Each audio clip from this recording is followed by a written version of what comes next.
emergency meeting.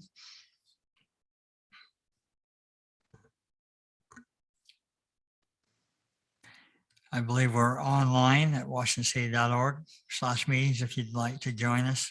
Those of you that may be joining us, I'll entertain a motion to approve this agenda. So made, Mayor. Bundy, second. All right, all in favor? Aye. Thank you. Consideration to approve a resolution designating a survey area, authorizing the preparation of draft community reinvestment project area plans and budgets, authorizing and directing all necessary action by the agency, staff, and council. Rusty Hughes. Good afternoon, Council and Mayor.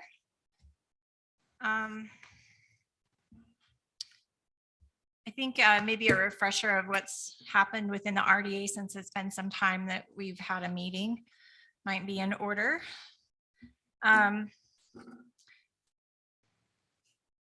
The agency was designated in, I believe it was 2013. And that's the first step in creating a CRA is you designate an agency or you form an agency. And then the next step would be to designate a survey area. And that's been done a couple of times in the history of this RDA.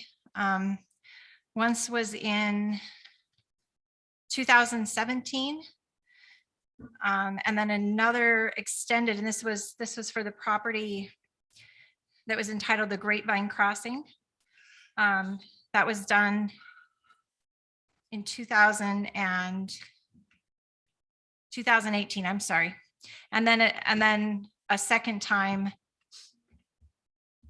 once in 2017, and then a second time extending that property in 2018. So it started with a small survey area, and then it was extended to a larger survey area.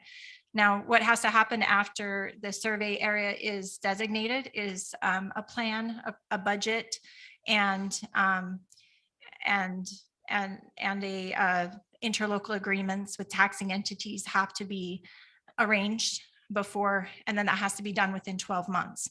So we're at a point now where we're contemplating a new CRA area, and we're starting the process over because those time limits have expired.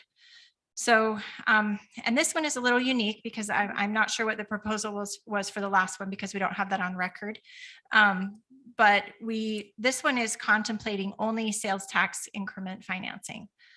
So if you look in your packets, we have a resolution and it comes with a survey map. So the map roughly includes the Sienna Hills Auto Mall site. Now with CRAs, you do have the ability to overlap.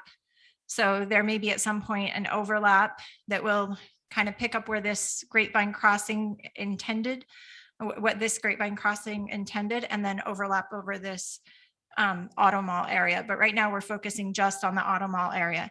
There are a couple of ways that you can, that the council can consider incentives or that cities can consider incentives. And the best way to consider incentives is within some kind of a structure, such as a CRA. There's another option, which is called a 1082, and that would require, state statute requires that it goes through an independent financial analysis. CRA requires that as well. So what we're doing tonight is we're looking at designating a survey area. This does not obligate the council to offer incentives. It just allows for the area to be researched so that we can gather the information so that you can make a decision about that, about whether or not that would be something that the council is interested in. So I did put a little bit of information in the briefing document. If you have any questions, I'm prepared to answer those. I don't want to guess at what you might have questions for, so.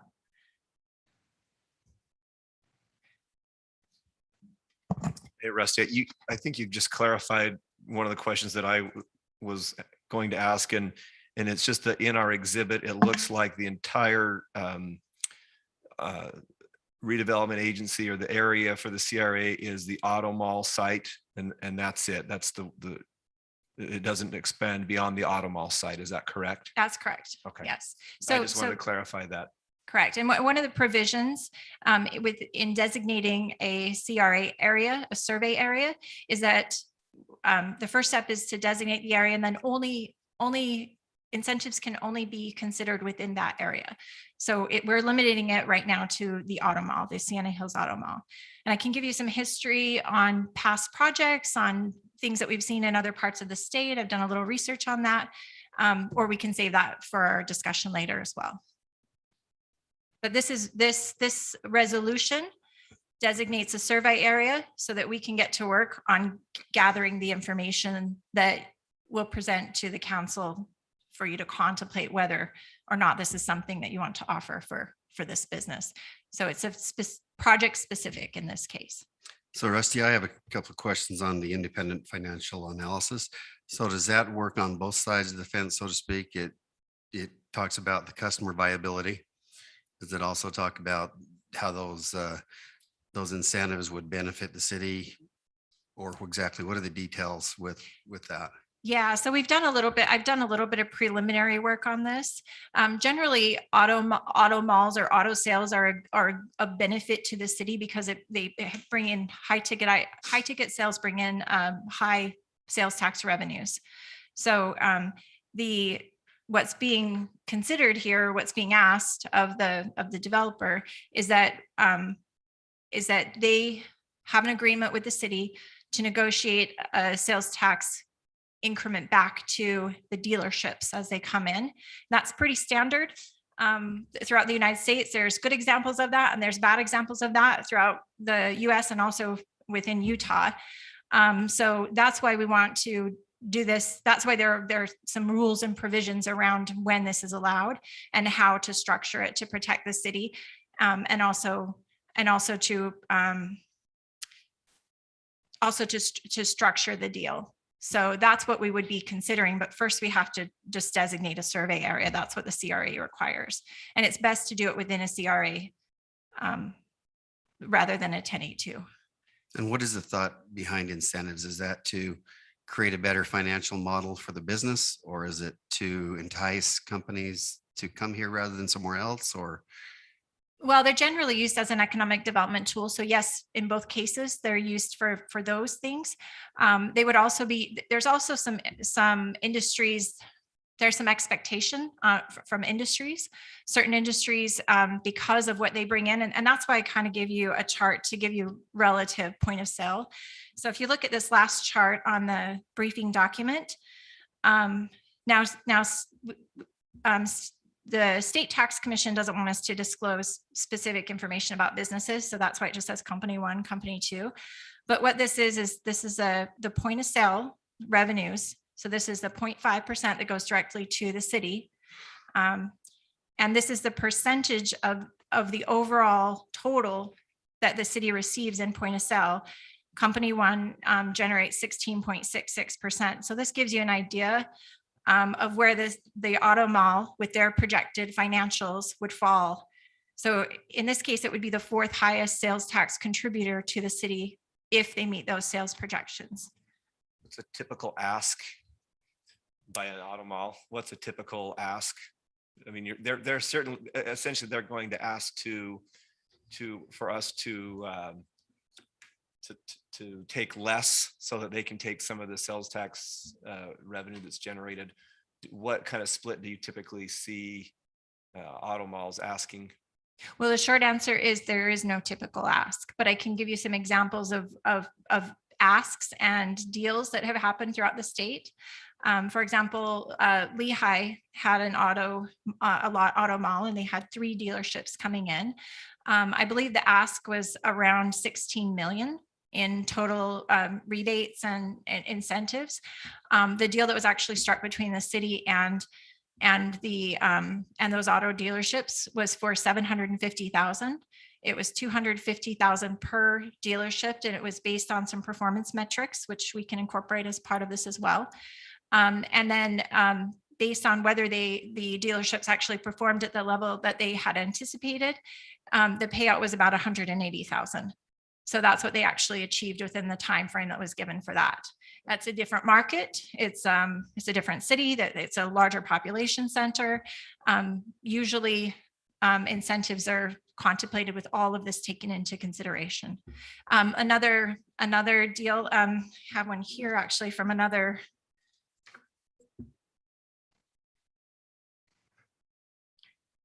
Another example in another community was for a Murdoch Volkswagen dealership. This one was a 10-year sales tax incentive. And again, we're talking about the point of sale. So it's 0.5% of the total collected in sales tax. So 0.5 is the point of sale that goes back to the city directly. Cities typically receive about 1% or somewhere between 0.5 and 1%. But that second 0.5 in our case in Washington City, we're at about 1%. The other half of that is redistributed back from the state. So it doesn't come directly, it has to come back. And so we don't consider that in any sales tax financing agreements within the city, because the only thing that's really guaranteed is that 0.5%. And there's actually a possibility that that may change too. It's been before the Utah legislative sessions several times of whether these should be offered or not. And it'll be discussed again this year, it sounds like, the 50-50. I think so. So this one had a 10 years and it was 50%. So they gave it looks like they gave the half of they may have given the full 0.5%. In this case, it doesn't really clarify this, because you can give up to 100% of the point of sale. So that may have been the case in this one. It was for over 10 years and then it capped out at just over $1 million. And I don't know what the performance was on this one, but that was what the deal that was struck. This is a community in northern Utah, Hyde Park, shared this with us. So I have done some preliminary, but what we would do is we would be doing some comparisons with other auto dealerships. The other thing that's unique about this particular proposed development is their highline, high-tech auto sales with a higher price tag as well. And typically what you see if you go south of town, if you go to St. George, you'll see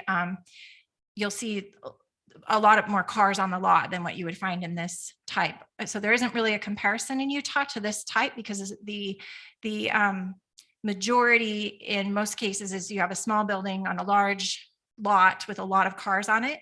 These are highly customized. So they have very few cars on the lot, and people actually come in from outside of the area. This business model predicts people coming in from outside of the area to go through more of an experience in auto purchase. So it's more of a destination. So they may fly in, or they may, residents can purchase these as well, but they're expecting to draw from a much larger demographic than the local demographic. So this would be outside sales coming in, much like our visitors do in tourism. They're coming from outside the area and they're infusing dollars within the community. So that's.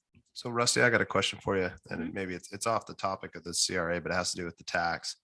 So with this higher end auto sales, they don't sell as many cars.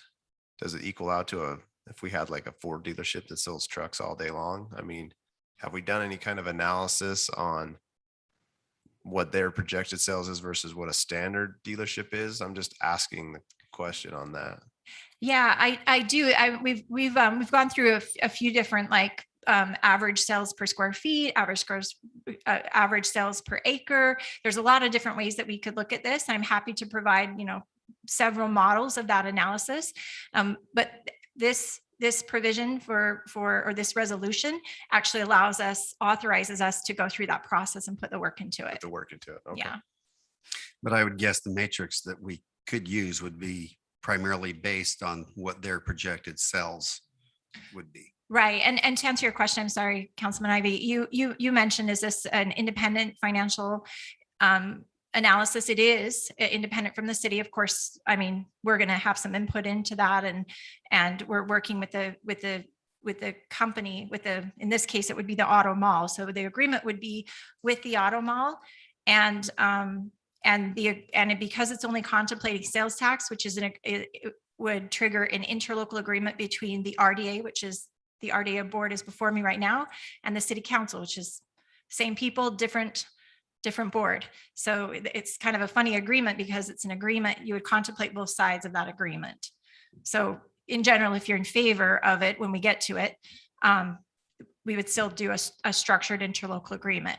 Now, this makes sense when you have property taxes because you're working with other taxing entities and their boards. And so it would be between the RDA and say, the county or the school district when we're talking about property tax incentives. But this is not a property tax deal.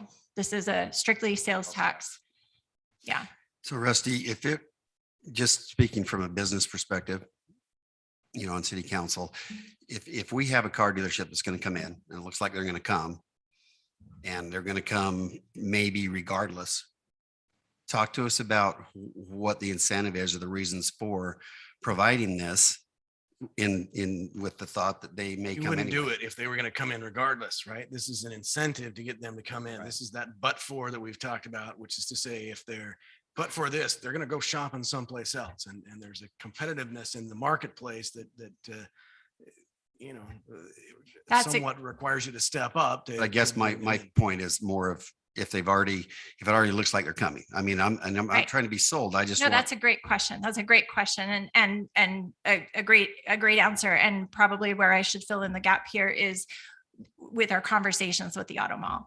So because traditionally this has been somewhat of an expectation on the side of the dealerships to remain competitive on a national setting, because there's already established dealerships within the area, to bring these dealerships in, the auto mall representatives who specialize in this business. I have to know a little bit about a lot of businesses or know where to get the information from to do the analysis, but they specialize in and this is a team that has done this in other areas in Utah. What they're saying is that unless we can offer at least, a certain amount to these dealerships, this dealership doesn't happen. So that's the but for argument. And maybe it does happen, but maybe it's further down the road. So it's a matter of the but for argument is made, one, for expediting the development, two, for bringing the type of development that would be desirable to the city. It may end up being Class A office space. It may end up developing as something else. If the city is interested in a high-line, high-tech auto sales experience, and feels that there would be enough benefit in the form of sales tax incentives, which again offset those property taxes for residents. So that's where it would benefit residents, and then allows, of course, that product to be availability as well.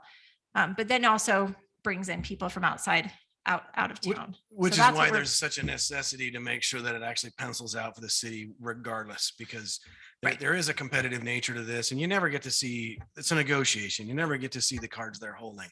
But if you can give the incentive and it's still beneficial to the city, then it essentially becomes a win-win for everybody. I'm going to back you up to some of your comments in the very beginning. So just to make sure I'm understanding, we've done a lot of discussion of some of this, and now we're in the implementation phase.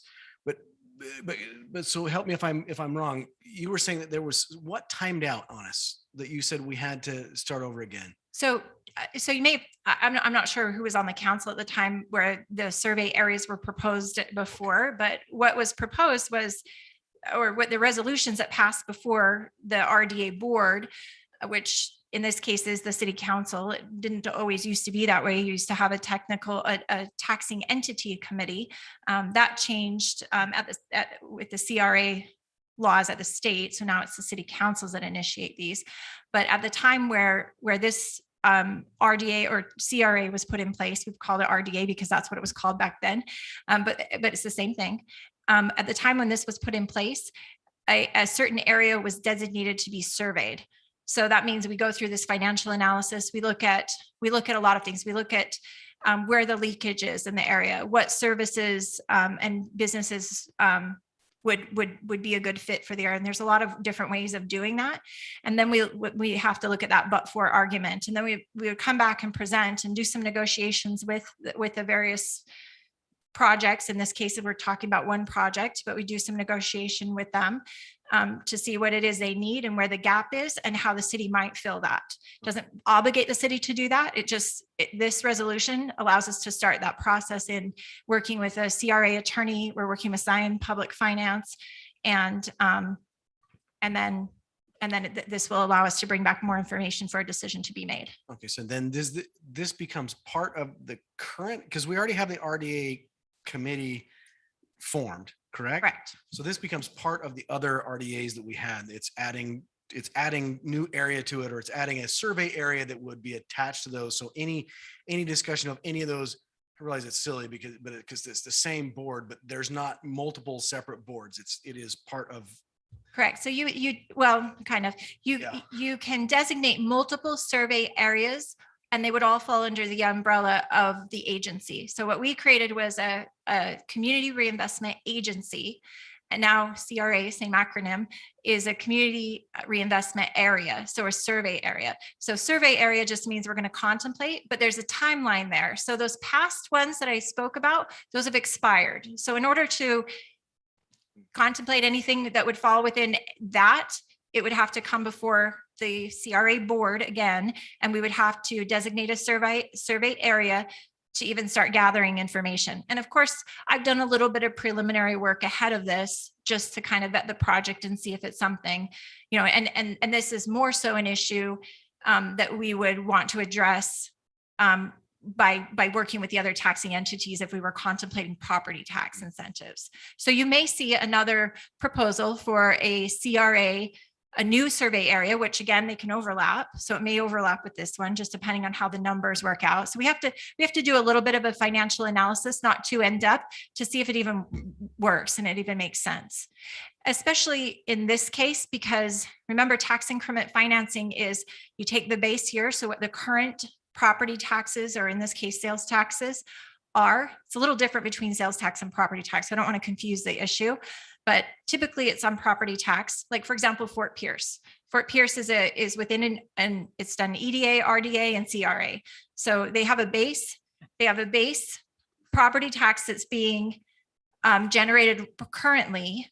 And then the TIF, or the tax increment financing, is the increase after development. And the idea is that you direct that development a little bit, or that you entice the development that you want.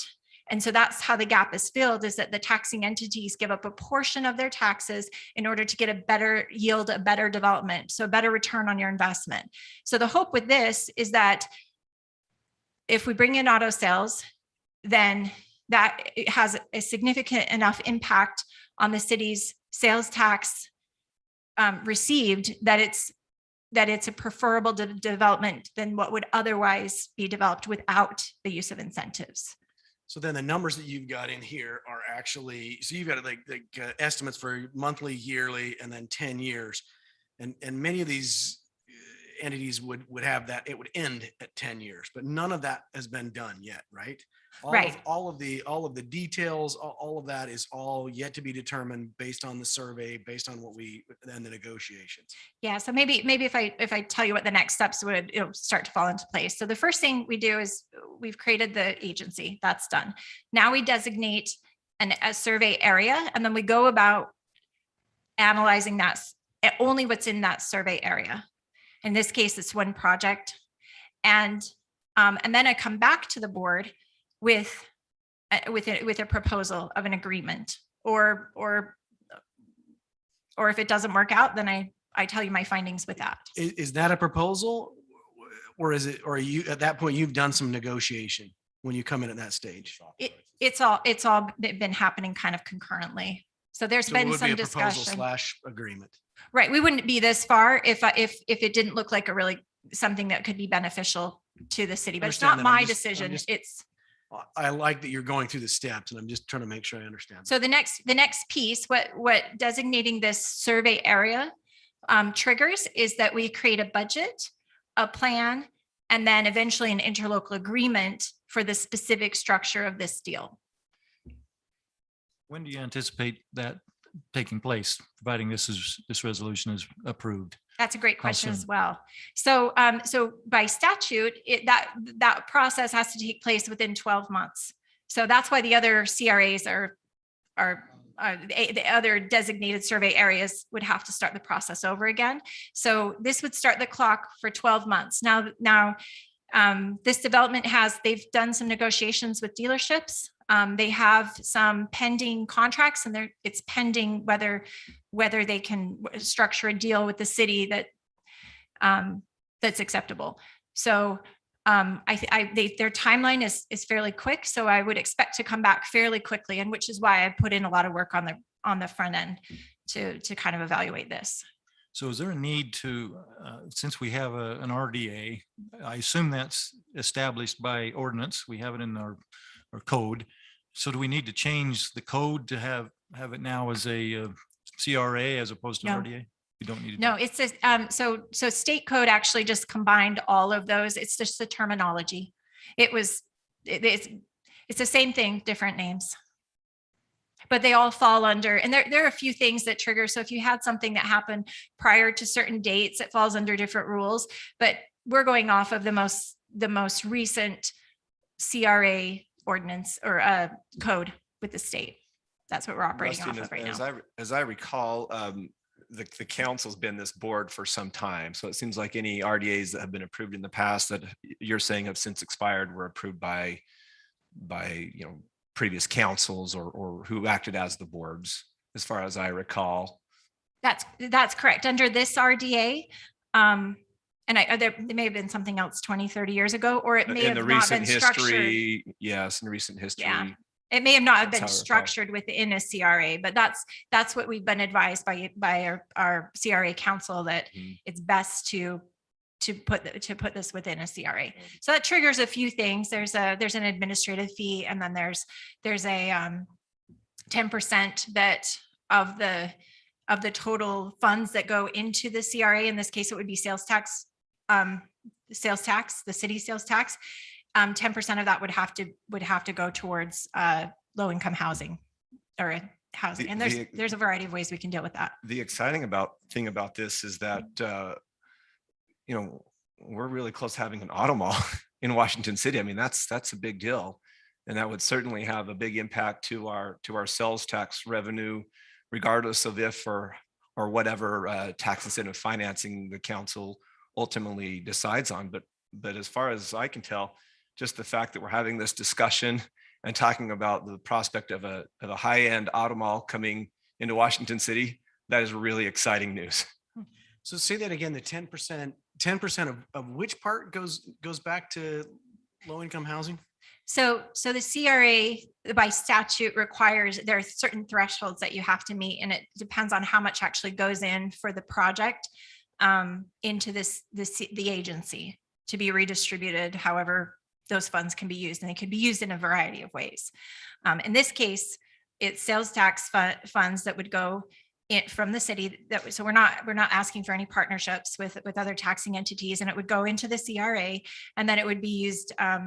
Well, we'll get to that after we go through the survey, but there's some proposals of how that might be used. Not may change, so I don't want to jump the gun on that. We're still in negotiations. And it could be used, to supplement things that we're already doing, such as the money that we pay for homeless shelters and things like that. So some of the stuff we're already doing or we're mandated to do that we could use to. Well, I'm fine by that. I'm just trying to make sure as I get all the pieces moving around in my head, but so because you're actually giving you're actually reducing your sales tax in Correct. that area, but that you collect then goes into the CRA. Is that what you're saying? Yes. Okay, so then that's 10% of that, the remainder that you actually collect in there. That's 10% of that is earmarked by the state that has to go into low income. Is that Right. correct? So the idea, and there are a lot of atypical things about this particular deal. But the idea is that when incentives could be a good use of enticing a business is when you wouldn't otherwise get the business, and when that business would yield a greater return in the long run. So the time frame that we're talking about, some RDAs or some CRAs that I've been involved with at the county level are 20 years long. So it's up to the council. That's part of the negotiation with the company of what we can structure. And I am very cautious about this because I know that these deals have not gone over well in other communities, and it's caused problems. So we're being really careful with this, and we don't want to we don't want this to end up being a developer incentive. We don't want it to be something that was going to happen anyway, and it just puts more money in the pocket of a developer that's going to develop it anyway. In this case, what we're learning is that this auto mall may not happen unless we can entice them with something. And of course, we've tried to engage the other taxing entities. I did a little bit of preliminary work on that, and the other taxing entities, because typically retail doesn't bring in a lot of property tax, not a lot of capital investment. That's something that they're not saying that they would like to incentivize. They're more jobs-based incentives where we get the support in property taxes. So I've already let this auto mall know that I don't think that that's going to be an option. We can still present it if we'd like, but I think that we can come to an agreement with them without that. So in your discussions with them, what is their key reason for Washington City? I mean, they've had to express some reason for why they're locating. It's not just because they're getting incentives, right? Right. And that would be an example of a bad deal. You don't want a business that's approaching you that leads with incentives. What kind of incentives can you offer if we come here? It has to be a good fit. So one way that this is a good fit is the location. It's prime development land right off of exit 13. That's where the proposed site is.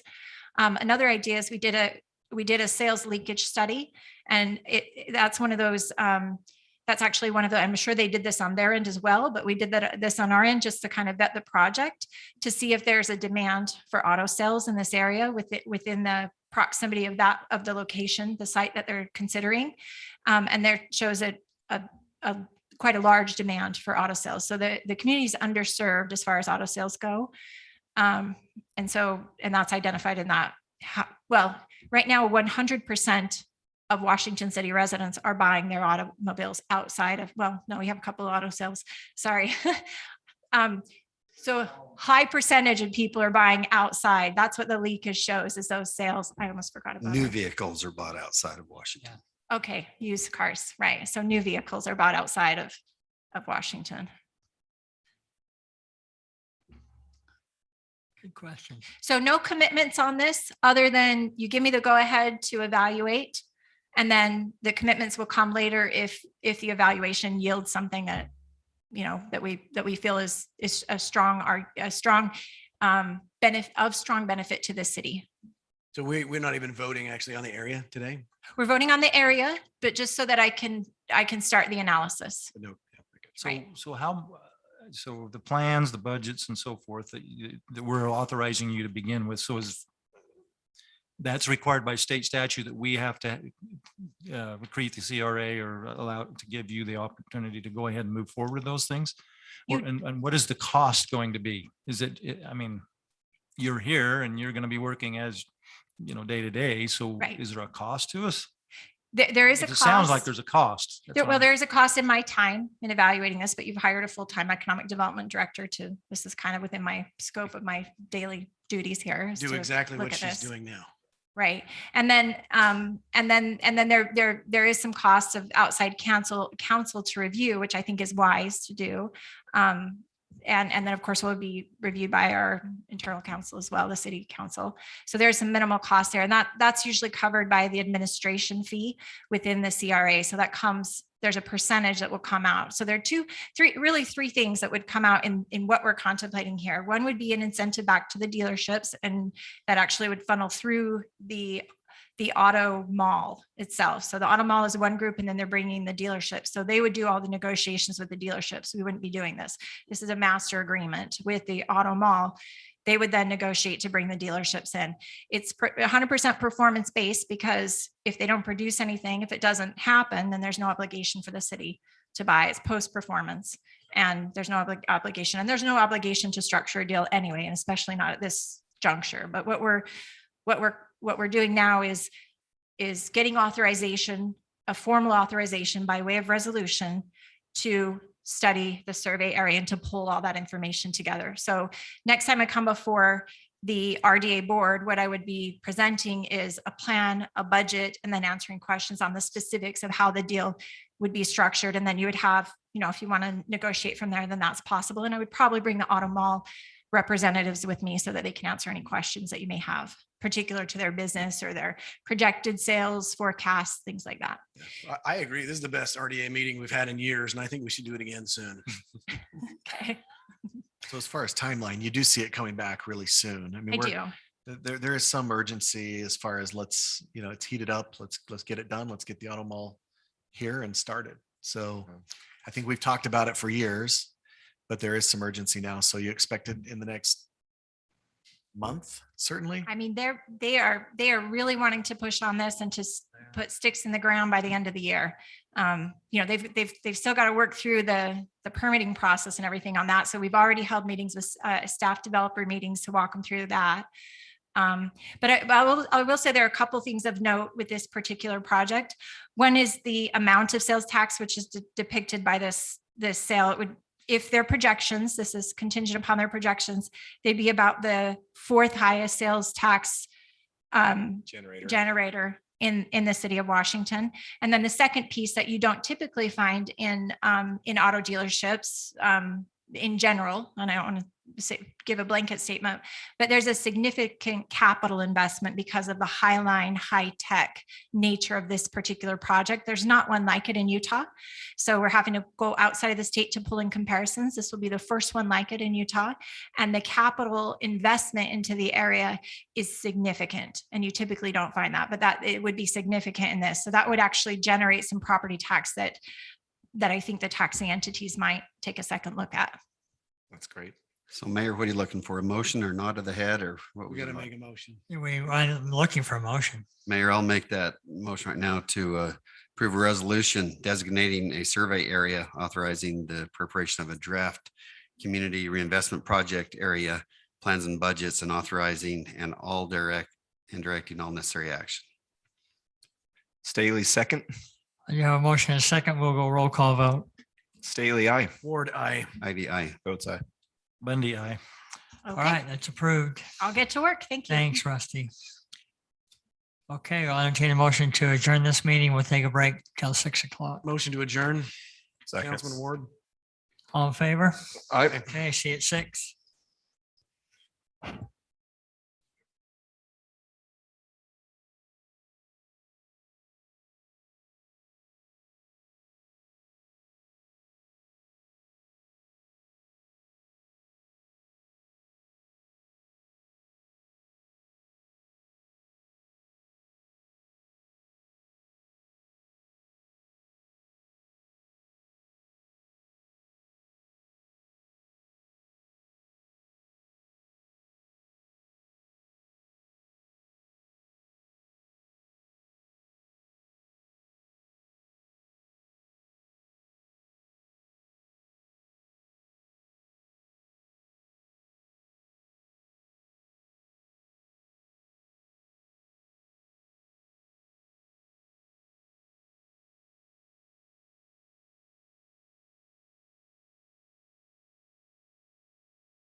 city council meeting tonight, September 22nd. We are glad to have people in the audience. We thank you for coming. We are also broadcasting it via YouTube on washingtoncity.org/meetings. I've asked Councilman Staley if he will offer our invocation, and Councilman Ivy if he will lead us in the Pledge of Allegiance. We are grateful to be gathered here this evening to do citizen business. Grateful for the relationships, blessings that come from favorable circumstances. We work hard to improve our quality, protect our freedoms, and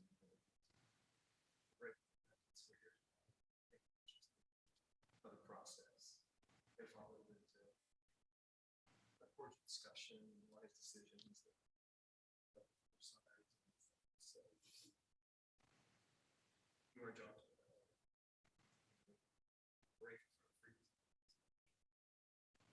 In Washington, bless us.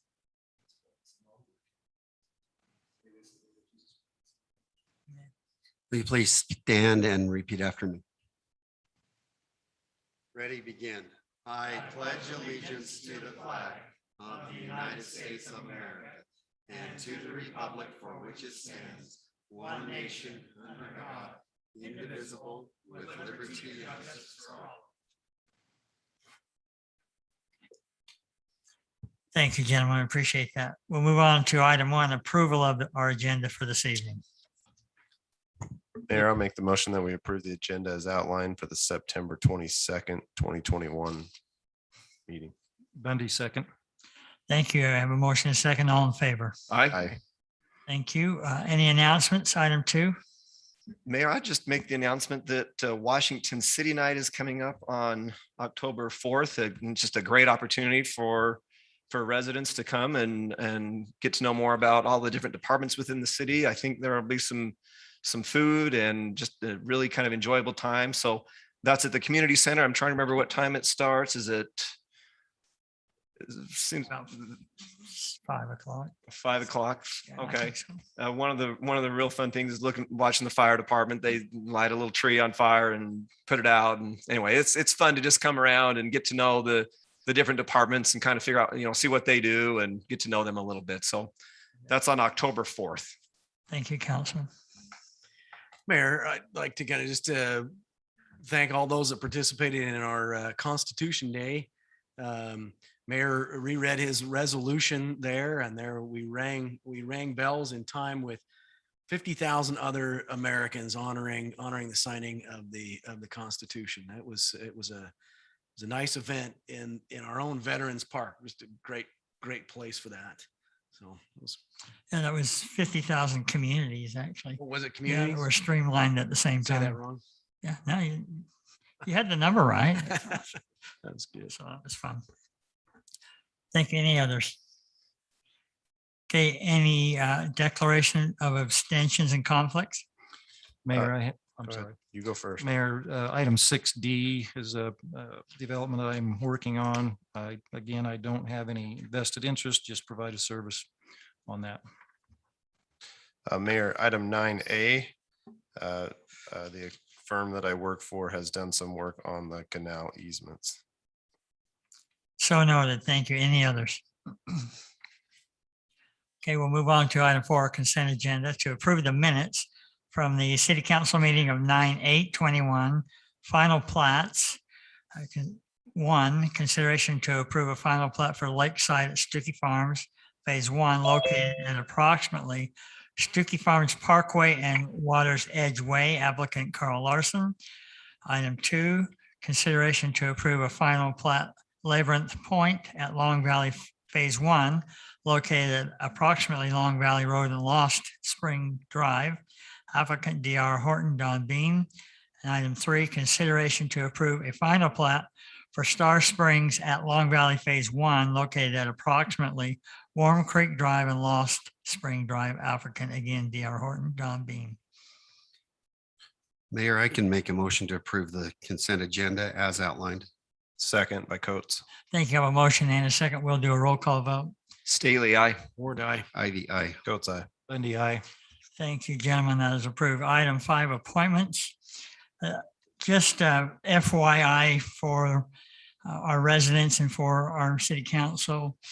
Mike Harless, he was here a minute ago, and I've been visiting for a while about bringing back the Washington Historic Preservation Commission. So we've formed a commission, and the commission members are Mike Harless will be the board member. I will serve on that board myself. George Cannon, Mike Jensen, Carmen Snow, and Sherry Tate. And the purpose of this is to help fund projects. This gives them, this commission, some teeth to be able to apply for grants, et cetera, et cetera. I think it will be great for our city to have this available for us. And as we continue to move forward in preserving some of our history in Washington City. I've asked Mike that we have these folks serve for a period of 2 years, and then we would like to have other people participate, and so that we can give everybody an opportunity to participate in Washington City. So that's just for your information. There's no vote that needs to be authorized or anything like that. But if you'd like to make a comment, I'd love to hear it.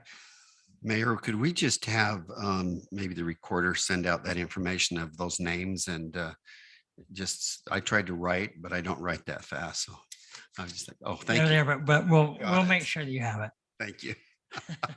Take your note. Any other comments? Just, that's an excellent choice, Mayor. Kudos to you for bringing back that board. That, you know, that historical society has been gaining some traction. So I think it's a good thing for you to formalize that and show them that support. Thank you, Councilman. Appreciate that. Okay, we'll move on. Item 6, preliminary plat. Consideration to approve a preliminary plat for Burke Springs Phase 2, located at approximately Viewpoint and Leora Drive. Applicant Mike Stewart.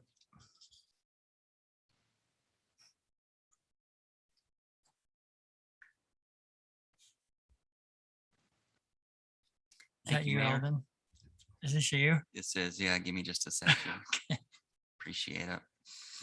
So the applicant is proposing 37 lots on an area of coverage of 10.48 acres. The zoning designation at this particular location is single family, 8,000 square foot minimum, which is the R18 zoning. The surrounding zoning is R18 to the north and Coral Canyon PCD to the east, south, and west. The proposed subdivision conforms to the approved zoning. The request meets the subdivision requirements and other city ordinances as it relates to this location. Staff has reviewed the request and recommends approval with conditions of the preliminary plat as outlined.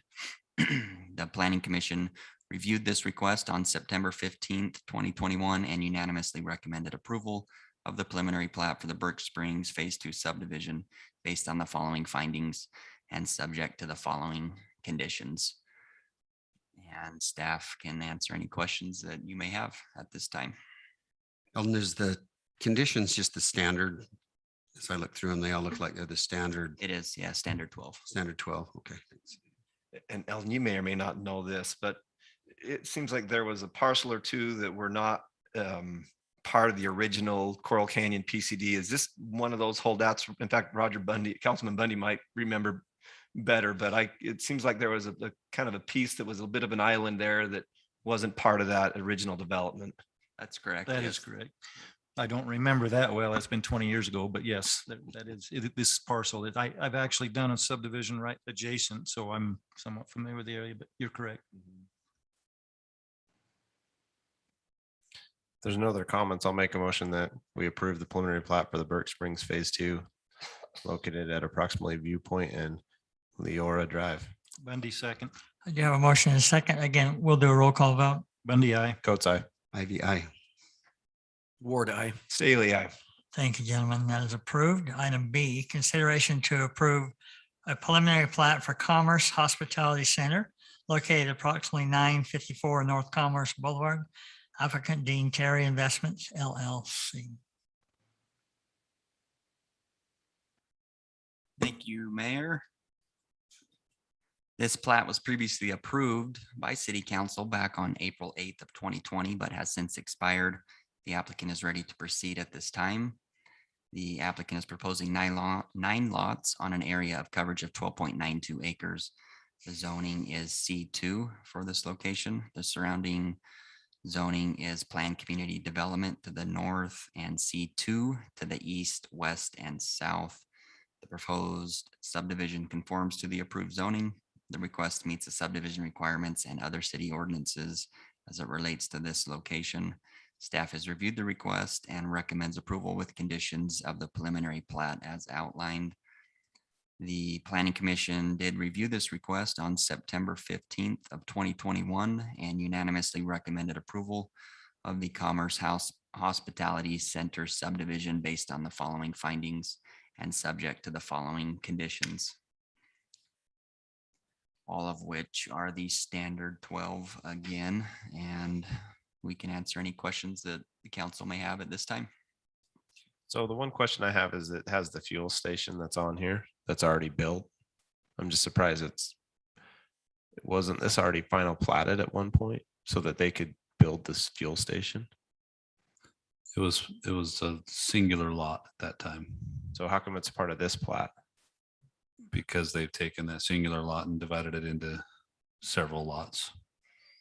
Okay. All right. From the city standpoint, we've wanted this plat for a while, right? It's planning. You'll notice even the roads are built. A lot of this stuff already is on the ground. And so this one's trailing a little bit, but we're glad to have it. Mayor, where this was already approved previously with no notable changes, I'm ready to make a motion if you're ready for one. Absolutely. I'll make a motion to approve preliminary plat for Commerce Hospitality Center located approximately 954 North Commerce Boulevard. Staley, second. I do have a motion and a second. Again, roll call vote. Staley, aye. Ward, I. Ivy, aye. Coats eye. Bundy, aye. Thank you. That is approved. Item C, consideration to approve preliminary plat for North Rim Farms located at approximately 300 East, 4800 South, applicant AWE LLC. Thank you, Mayor. The applicant is proposing 45 lots on an area of coverage of 21.04 acres. The zoning designation at this particular location is R110, 10,000 square foot minimum. The surrounding zoning is R110 to the north, planned community development to the east and south, and St. George property to the west. The proposed subdivision conforms to the zoning and the request meets the subdivision requirements. However, Public Works cannot recommend approval due to the cut slope ratio behind lots 1 through 8 not being in accordance with the city standard of 2:1. The applicant is proposing a 1:1 cut slope ratio, which is greater than the city standard allows. Staff has reviewed the request, and if the cut slope ratio behind the lots 1 through 8 were reduced to a 2:1 slope, staff would recommend approval with the conditions noted below for the preliminary plat as outlined. The city council may approve this type of slope if they see fit. The Planning Commission reviewed this request on September 15th, 2021, and unanimously recommended approval of the North Rim Farm subdivision based on the following findings and subject to the following conditions, all of which are the standard 12. And I just want to note condition number 13 that states City Council must approve the 1:1 slope behind lots 1 through 8.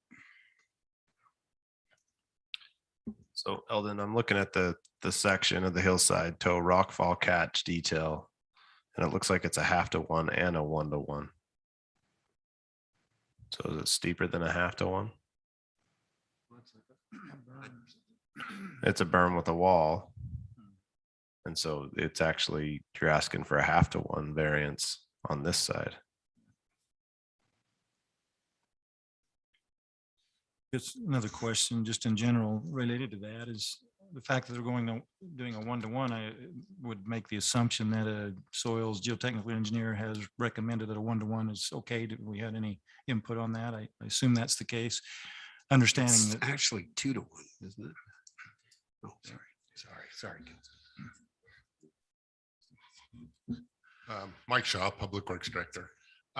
This one kind of got caught in the middle of us when we had our new development reviewer leave and had somebody else do review on it. The geotech came back with his recommendation that this works with his, with certain conditions as part of the geotech report.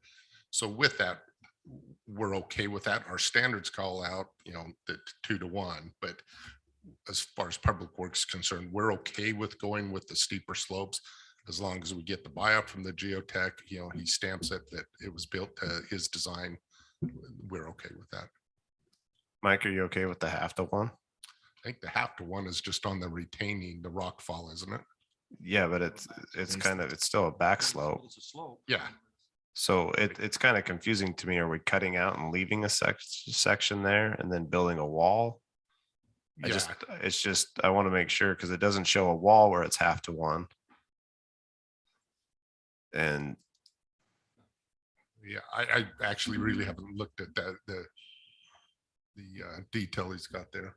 Maybe we can get that. I'm Rick Meyer with Bush and Gudgel, the engineer for the project, and the 1/2-to-1 slope that you're calling, we didn't finish the detail here. There's gonna be a lining on that, like a concrete or gunite type of a lining, so it won't be just a 1/2-to-1 earth slope. So probably put that in the condition or something of the approval or whatever, so. So what is that Yeah. gap between the 1/2-to-1 and the 1-to-1?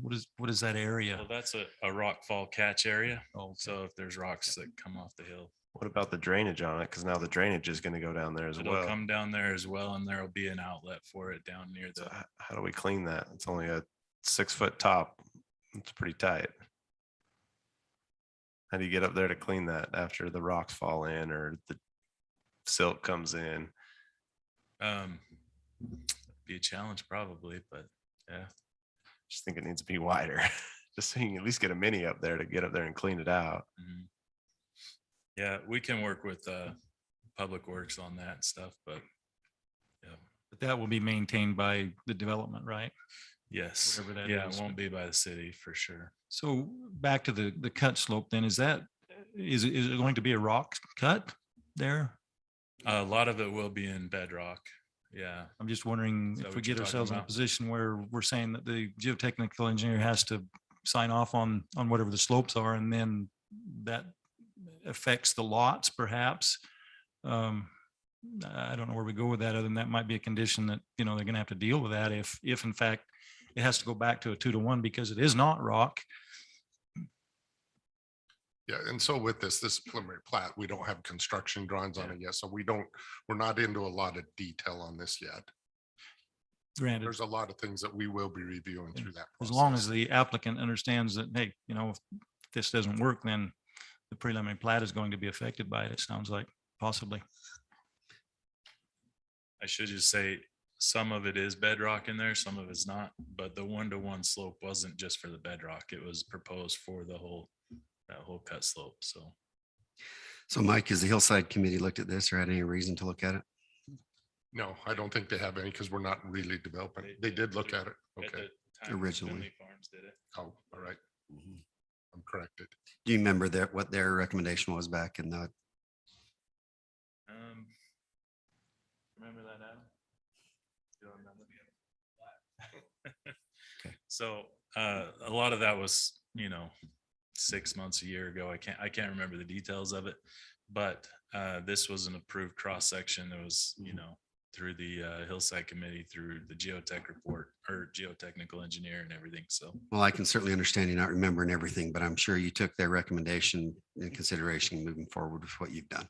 yep. I have a question for you as well. And this is a non-engineer question, okay?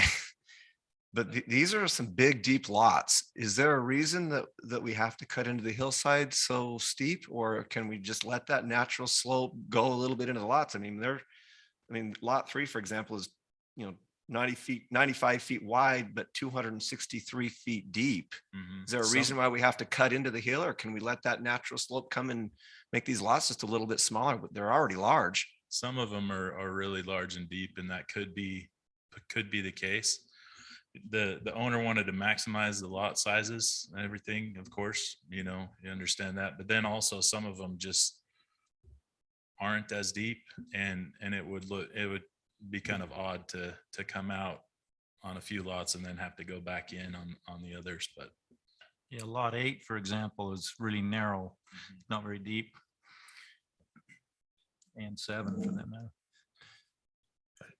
The other thing that just comes to mind is whenever we're cutting into a slope, we're scarring the hillside. And so, I understand that a developer wants to get as many lots as they can out of it, but I'm just, I initially didn't really have much concern with this, but as I consider it, I'm having a little more concern with cutting into the toe of that hill so much when we have the room to let the natural slope go. And perhaps you lose a lot, but the lots, the depth of the lots and the size of the lots are already, really attractive and more than adequate.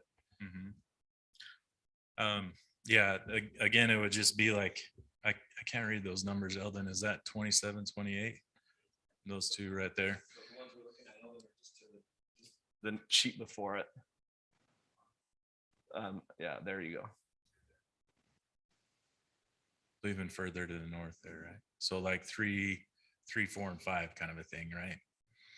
And so there's a potential we could bring those in, reduce that flat area of the lot, but you'd have the treatment or the rockfall catchment in back of lot 1, because you can't really do much on lot 1, and then you'd have to bring it out for lots 3 through 5, and then it'd have to go back in for lot 6 kind of thing. It'd just be kind of, Why can't you do it on lot 1? it's just not as big of a lot. Oh, you're just saying it's not as deep. Yeah. Okay. So there's a diagram on this diagram. It shows existing fire hydrant. Is it in fact in? No, that's we said existing, but that's like That's just the Finley Farms. location. It's an approved location for the Finley Farms. So that might have subdivision. set the boundaries for your subdivision. So anyway, thank you. That So answers my question. That one at the top of the page, is that what you're saying? Mhm. Yeah. Yeah, so this is just adjacent to the Finley Farm subdivision, and this is an exact, replica of what they were doing, a continuation of what was approved at the Finley Farms level, just continued that down through the North Rim subdivision. So Yeah, I like the general layout, and I think it flows really nicely with Finley Farms, and I generally like the layout. I just where I'm having a little bit of a hang up is just in cutting into that hillside. I think I'd rather, just for the aesthetics of that whole area, to be able to see that hill come down to its natural bottom. And I think you have the room to do it there, and could probably make a few modifications to make that work for the hillside, and still probably adjust these lot size a little bit and get the number of lots you're hoping for.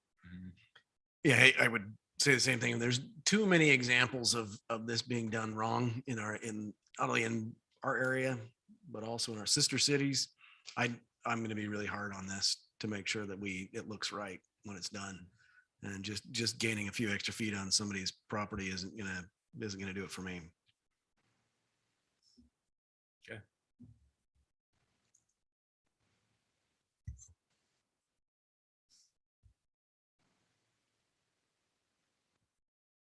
Any additional questions?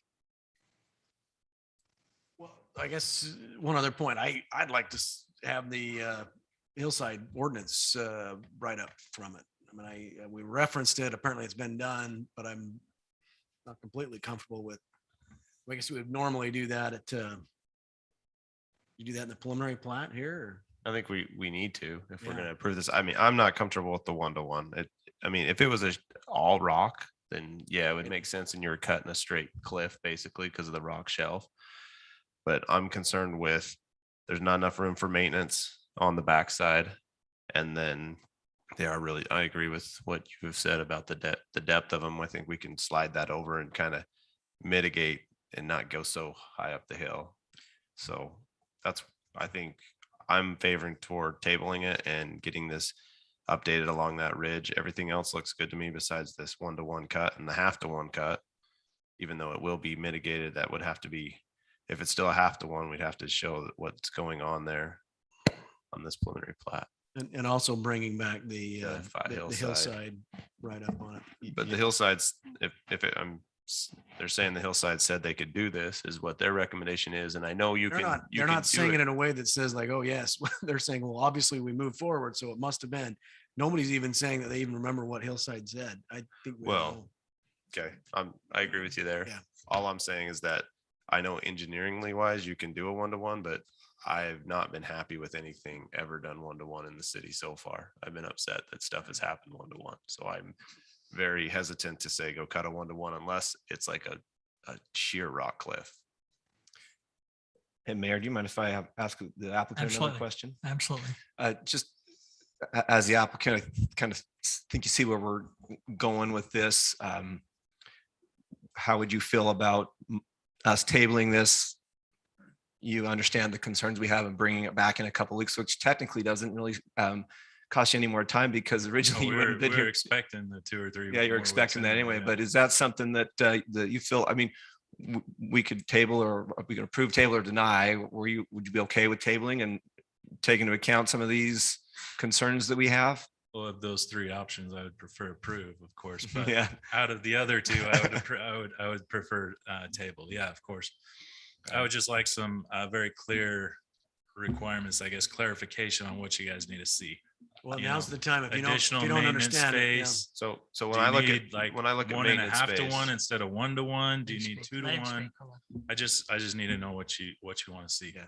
so me, the 3 items for me is you need the maintenance so they can get up there and clean it. Mhm. So I don't know if that's, I'm assuming it's 10 feet. Maintenance access, yeah. Yeah, right now you show 6 feet. I think we need at least 10 to get a mini up there and work. Mhm. And then if you're gonna do a 1/2-to-1 on that backside, then that has to be just show that it's a concrete slope Mhm. protected. And then the other side, I'm not comfortable with a 1-on-1 unless there's a specific geotech that says it's solid rock on that edge. And then, but I think I agree with what the other council members said, that it seems like the majority of the lots have plenty of space that we can just do a 2-to-1 and be fine with it. So of course, I don't want the 2-to-1 to be chasing all the way up the hill. I don't want to go any farther up the hill than what we have. I think we Mhm. just need to slide the rock Slide fall the catch, toe out, slide the toe more to the west. allow a 2-to-1. So that's what I had in mind. I don't know what the other. I'll build on your comments, Councilman, just that from an engineering standpoint, I think you can make it work. From my standpoint as a councilman, I'm interested in that being as natural and clean looking of a slope as possible. I'm interested in the aesthetics in addition to the functionality of it. But you know, this is a ridge that can be seen, you know, throughout the valley. And I recognize that houses are going to be built along there, but I think you have plenty of room. And I just think there's value to undisturbed native ground. And so that's the input that I would give you as you consider what we're after. Well, no cut slope is going to look natural and native, right? So obviously I'm thinking That's a talk great about suggestion. I seeding. like that one. Yes. Let's not do No a cut cut slope. slope. You've got it. No, perfect. That would nail it Like for it. me. Thank you. So that's a good suggestion. I like that. So I think what's important Clarification. at this point, I think that there's some people that understand Oh, I'm what not this, kidding. what this engineering or construction conversation is, but basically 2-to-1 would mean that you have 1 foot of fall for every 2 feet. And 1-to-1 would be 1 foot of fall for every 1 foot. So that helps you kind of keep track of what we're trying to negotiate here. Right. Yeah, somewhere in that range is what you're saying, right? Right. 2-to-1, there's no question. That's Well, I brain think, I dead do city think we're kind of, standard. And there's no question about that. So yeah, so I think we're getting off on the engineering side of it. Again, to me, the cut slope is the issue. If the cut slope comes back, I'm not just concerned about that it's gonna hold together in an engineering fashion. I think it needs to hold together for the community as well. We've been really hard on, and we have a hillside ordinance and we have that because it just hasn't done us well in the past. So if you're going to bring a cut slope in there, I'm going to want to see some kind of reassurance that that's not going to be just a tremendous eyesore. But the easiest way to do that would be to leave it natural. And the other thing I would add to it is I want to see what Hillside recommended on that. mhm. Yeah, I'll bring that in. And that maybe that's staff doing that, Yeah. but maybe coordinate with that. Rick, remind us how tall that cut slope is. I don't remember off the top of my head. it looks like 20 or 30 feet. Yeah, if you but look at there's the a lot of pad contours in elevations there. versus the top contours, are yeah, 25 feet Mhm. possibly, 18 to 25 feet, it looks to me like.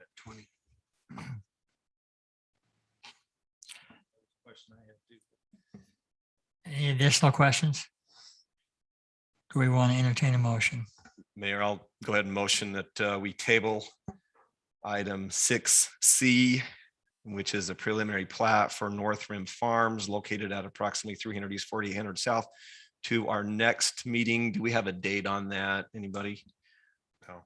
This would be the second Wednesday in October. 13. So the 13th, that we table this item to October 13th.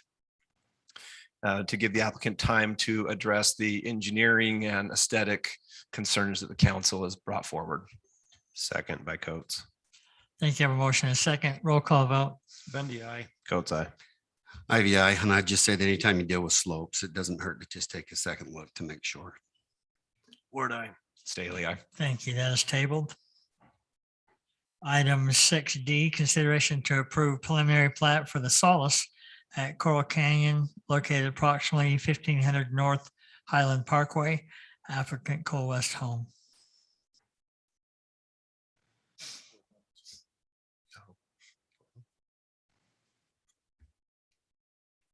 Thank you, Mayor. The applicant is proposing 233 lots on an area of coverage of 120.20 acres. The zoning designation at this particular location is PCD. The surrounding zoning is planned community development to the north, east, south, and west.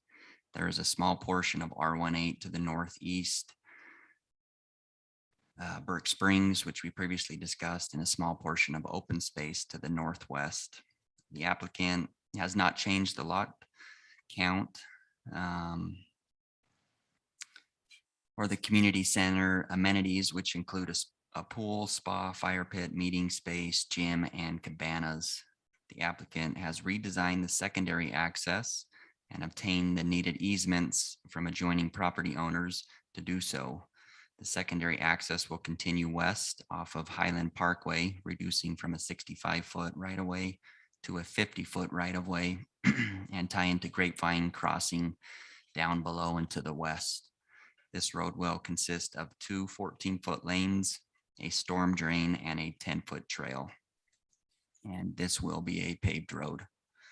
The proposed subdivision conforms to the approved zoning. The request meets the subdivision requirements and other city ordinances as it relates to this location. Staff has reviewed the request and recommends approval with conditions of the preliminary plat as outlined and recommends placing a condition as to when the secondary access will be built. The Planning Commission reviewed this request on September 15th, 2021, and unanimously recommend approval of the preliminary plat for the Solace at Coral Canyon subdivision based on the following findings and subject to the following conditions. The Planning Commission also recommended that the council consider alternative financing options for the water tank that will provide service to the Solace subdivision. I do want to note condition number 14, which is a secondary access tying into Grapevine Crossing, which includes all of Highland Parkway, will be completed prior to the commencement of any vertical structures. And we're happy to answer any questions at this time. Eldon, can you just restate what you said about the recommendation for the financing on the water tank? Yes, I'll just read it verbatim here.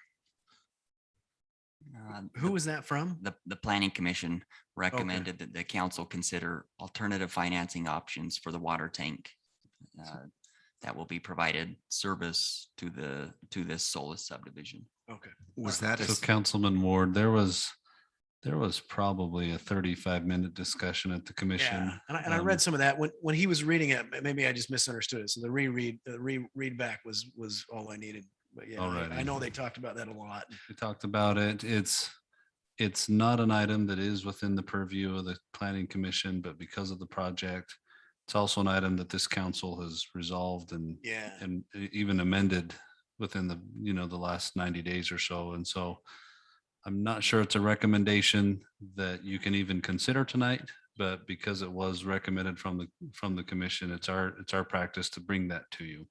I thought he was saying staff was recommending that. That was my confusion. And that's my question. Was that recommendation brought about solely from planning commission or with input from staff?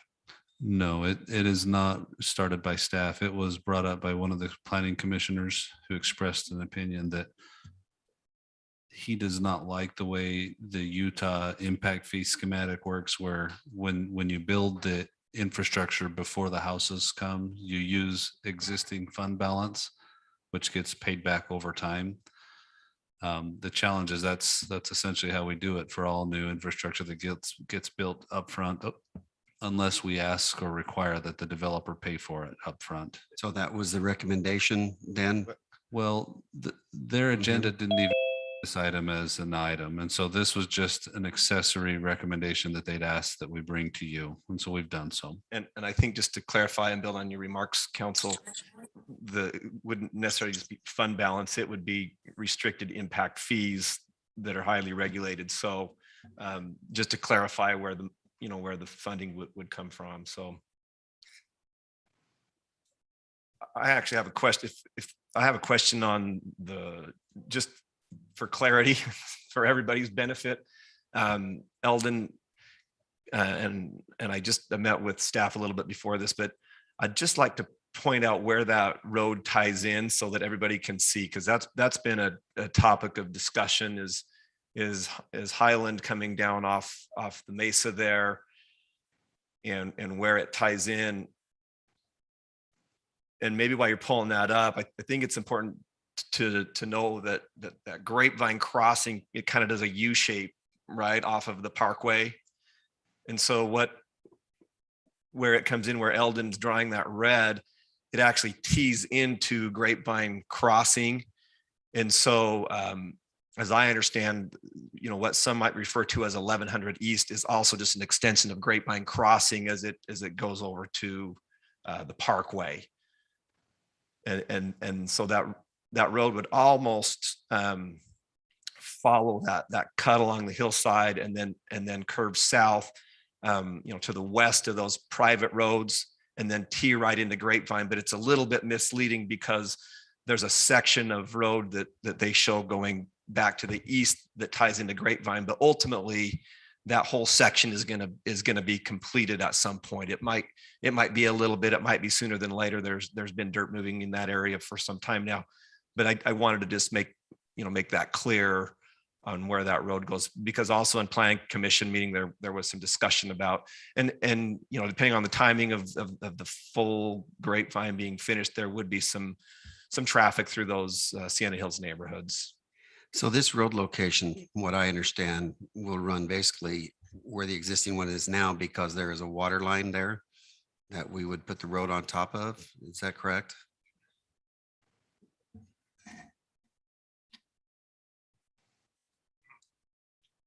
That's correct, where it comes off of the hill. It comes off the hill. Thank you. While we're talking road, one of the things is if there's a motion that's made tonight, one thing that is important to me, and maybe it's a little bit of a continuation of the last discussion, at least I'm consistent, there's existing scarring along that hill already, along that cut. And so as I've driven by this, as I've kind of considered this item coming forward, it would be my hope that the developer would do everything they can to mitigate the existing scarring, right? And so some of the maybe specific items that I would recommend would be to the point of hiring a landscape architect, trying to make that, other than the 28 foot of asphalt and the 10-foot trail adjacent to, I would say, do as much as you can to make it look and feel natural. I mean, this is a really cool mesa, and even to the point of incorporating some of that lava rock. That would be one of the things that if there's a motion made tonight, that I would hope that, and I can't see why the developer wouldn't want that. I think it just adds value to your property and the whole Sienna Hills area. Considering that this is just a preliminary plat, I realize that a lot of this conversation is going to be addressed later on, but I have had some residents reach out, and there's been questions asked whether the city can require construction traffic on a particular road, and we cannot do that. Where all roads, unless there's a specific danger or specific reason, we can't do that. But what we can do as this plays out or builds out, we can ask that the developer speak with their contractors and ask them to be considerate of that. And this is just for my own information. This has kind of gone back and forth. So did we decide on this project? And again, I know it's preliminary plat, that there's to be single family, single story homes here. I'm just trying to remember what we had talked about. I don't want to open a can of worms. I'm just trying to remember. Councilman, I think if the mayor would like the applicant come forward, I think this is the time to discuss that. I mean, Okay. Certainly single family homes is consistent with what's on the south side of the mesa there on Highland. Okay. Thank you very much. My name is Eric Day. Yes, there will only be single family, single story homes. And just to address your concern as well, we actually have retained a horticulturist to come in. We're using them in several of our different developments to put some of these areas back to their native look. Be just plants then. I mean, because I know I've heard from a couple of councilmen about, lava rock just to match in that fill area, just because it is super visible. It's plants, but I mean, we're actually taking it a step further. So he's actually consulting with our seed buyers to determine the correct type of seeds for us to plant to take it back to the native landscape. So then it would be on the original, the current cut, the current scar that's up there. Yeah, I mean, we picked this one because the scar is already there. I think we had a pretty good discussion last time we brought this in front of the council. One of our concerns was the scarring up there. It is a decent sized cut and fill slope. It just is. But we picked this one specifically because our engineers have told us this would be the least impactful route to take. And then we're taking measures to return it back to as close as we can to native. So why we bring that up, I'm looking at your sheet. Maybe Eldon, you can bring it up on, it's just right at the top. You've got like it's a slope down that edge. It's section AA. And I don't know what the slope is, if it's a 2-to-1, 3-to-1, but it goes forever. It takes forever to catch. So I am very concerned about this first section. And I know we can mitigate it with some rock walls along that segment. Yeah, scroll down. And so that's my concern, is that we're just trying to catch this slope forever, and we're going to disturb a bunch of native that we don't need to if we throw in some 8-foot walls and kind of break it up a little bit and try to max it. So that's where I'm very concerned on this segment. On the first, you go up, Eldon, or down one more sheet. It's that first section. You can see the contours just keep going and going and going. Yeah, Jason Smith, Rosenberg Associates. This is a worst case scenario. We are still consulting with the geotech on it to limit that on slope issues and what type of walls that we can put there. And so this is just if we cut it and left a slope. Did a 2-to-1 slope and left it. So and that was just full disclosure to you, I'm not comfortable with this. okay. So I guess we aren't very comfortable with it either. and I know it's a difficult hill, and I know, and I was driving up the freeway today, and I'm just looking at the existing scar, and I'm like, that thing you're gonna see forever driving up I-15. Like, I was just driving back to my office, and I could just see. So I was trying to envision how far down it went down, and I was just very concerned about this, because this was what was on our preliminary plat. No, and I understand that, and it is. This is the worst case scenario, and we're still consulting with the geotech, and it will be significantly, and we can, as we move with the geotech, we can.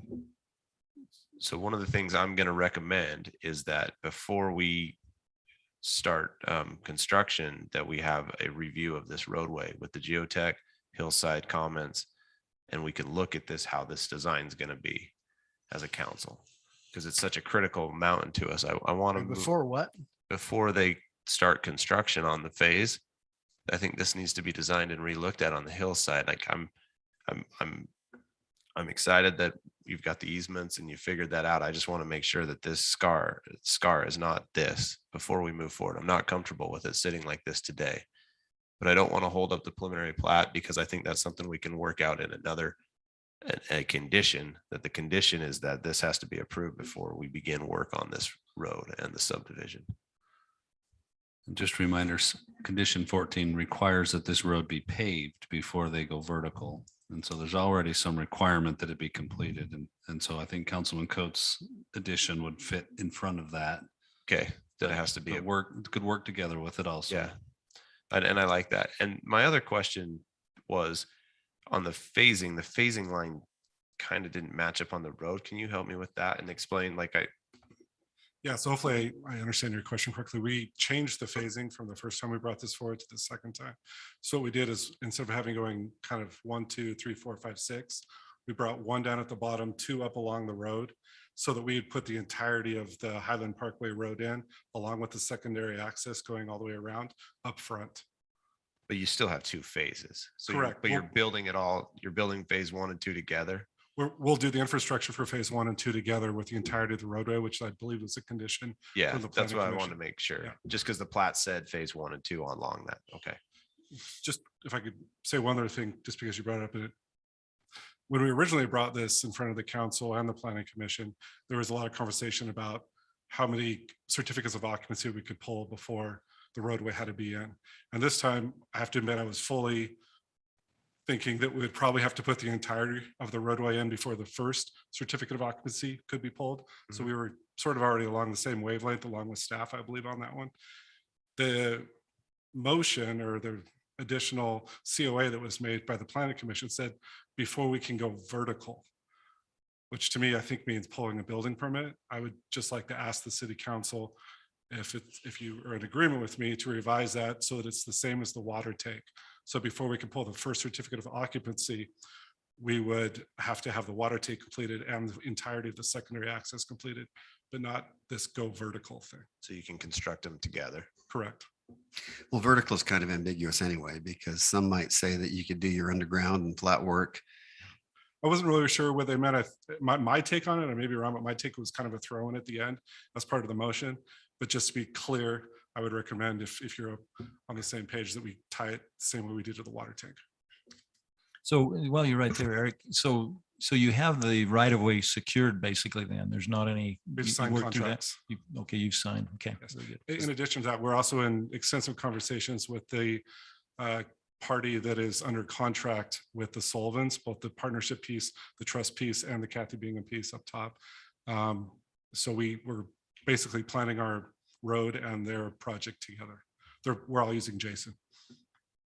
So are those easements, have the staff seen those easements? Yes, we submitted them to staff. Okay, so staff has those and you guys are comfortable that those meet everything we need as far as being able to construct a road. Has council and Thad looked at those? They haven't come to my desk. Okay, Our attorney drew those up. okay, yeah. Hey, Eric, before you leave, Go go finish your thought first, but I don't want you to sneak off yet. I'm going to keep you on the hot seat or the. No, that's good. The only thing I was going to say is that's a condition that our legal counsel looks at those and makes sure everything's good on their end. So So typically, just to remove any suggestion that the process hasn't been completed yet, I don't receive the accompanying documents until after council has, ushered it through. And so it wouldn't have come to my desk yet either. how many lots do you anticipate in the Sullivan piece? Because that's a unique island in this, so to speak, right? That Mesa is an island, and if I recall, 244 units here. How many on the Sullivan to the north? Well, it's 233 here. If are talking the kind of the remainder piece. up Yeah, on how many top. do you anticipate? Because Well, that's not ours. It's not our control. how many do you anticipate? We looked at it. We're anticipating about 11 net buildable acres, which if we were to develop it out, we'd get around 40. 40? units. Okay, that's kind of what I thought. But that's not my question. So I like that you're good with the single story homes up there. But this is another thing that's unique about this, and that I think is going to become more and more the norm, especially in your area, because water is a big challenge locally. Water is an even more of a challenge in this development. I was really impressed with the desert scape approach that the residents took up there, right? Like I maybe counted a handful of front yards with any turf, any grass. So another thing that I might throw out to you is, how comfortable are you with continuing with that desert scape in the front yards and, limiting non-functional turf there? That's all we do. We only do xeriscape in front yards going forward. Okay, good. So you'll see that in the views in the current phase. And So no need to make a condition on that because that's already what you do. Well, that's what we do now. What people do when they take over their own homes is. up So to are you, them. so, We don't offer it as an okay, option. It's right, for but, grass. Coal West, you build the homes, you develop and you build the homes. So you're saying you can't control what an owner would do after they've moved in. Right. That's what you're saying. The option that we, as part of the home, we do the front yards. We do not do grass in front yards. Yeah. But you also have to abide by the Coral Canyon PCD Correct. landscape requirements, which is more of a desert landscape requirement. They can typically do grass because it's not against the rules, but you do have to abide by those per the PCD. Correct. Yeah. Just about anything that people want to do throughout the entirety of the HOA actually comes to us because we're the HOA and we review those. Yeah, I think it would be smart. I mean, look, the reality is we're dealing with a water tank and a pump station just to get, water to these homes. And trees are great to cool things down. And just, if there's, small sections of grass that are needful and useful, then okay. But I just, as you're going forward, I would just kind of recommend that given the location and the challenges that you have with water there, just to be really aware. I think we're on the same page. Okay. So Councilman Staley, seeing that I'm going to add on to your conversation, can we talk about the trails? The trails in here, what that's going to look like and when that will be completed as well, please? Yeah, sure. So the trail will go entirely around the outside of the development. I don't know if Eldon can sort of draw that on there, but there's also a lot of open space within the development. It'll be a 10-foot wide, fully paved trail, similar to what you see in the subdivision adjacent to it. And that will be built at what point? We'll build that along with the phase. So as the phase gets developed out, the trail will get developed out going around it. And that trail, it goes down along the secondary road, right, as well? Yeah, so the road, we haven't really talked about that too much, but the road is 2 fully paved 14-foot travel lanes. Stormwater detention, outfalls on both sides, and then a full 10-foot wide paved trail. Can we, on some of the drawings, I know initially when we had these conversations, we were calling this an emergency or second. Can we just start calling this a public road? I mean, I realize that it makes sense not to have curb gutter and sidewalk along there, but we do have a trail. It's a public road. It's 28 feet, easy for. It'll be dedicated to the city as a public road. Yeah, so I would kind of would say that we refer it to it that way on.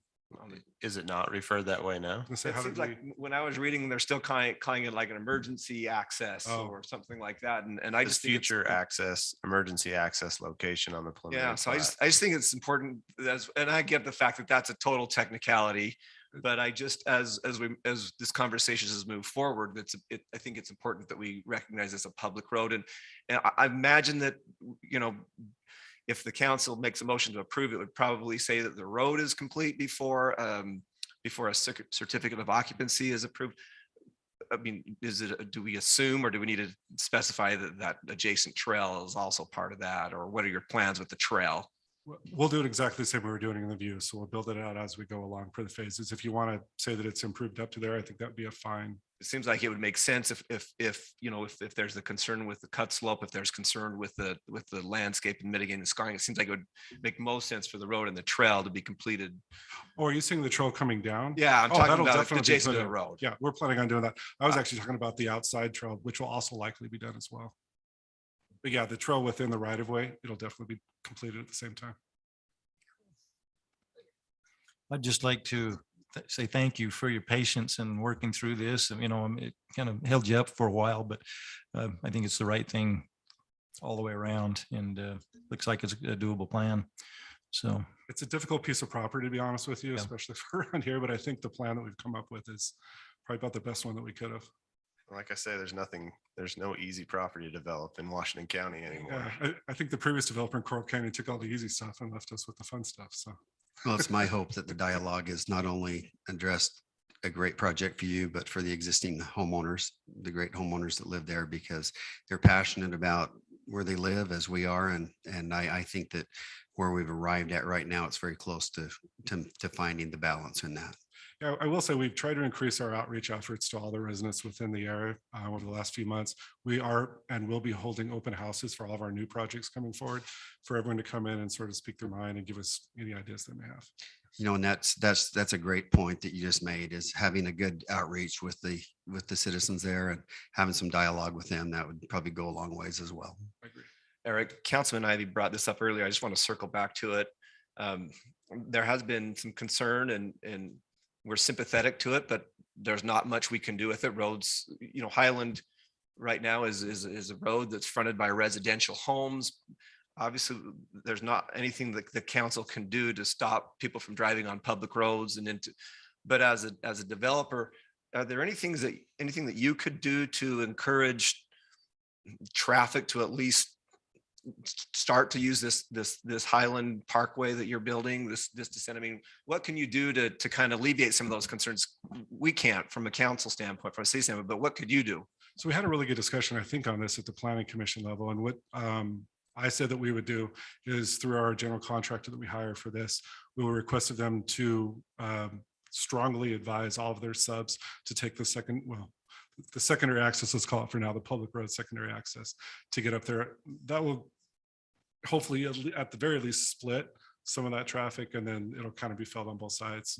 But a lot of the work, the grading work and stuff like that, it'll have to be done to put the road in and then put the first two phases in. And you feel like maybe those comments that you've just made in the planning commission and then again tonight, that just those being in the minutes carry enough weight as a reminder if hey, you know, we get some complaints? And yeah, I mean, we will get some complaints. And I get it.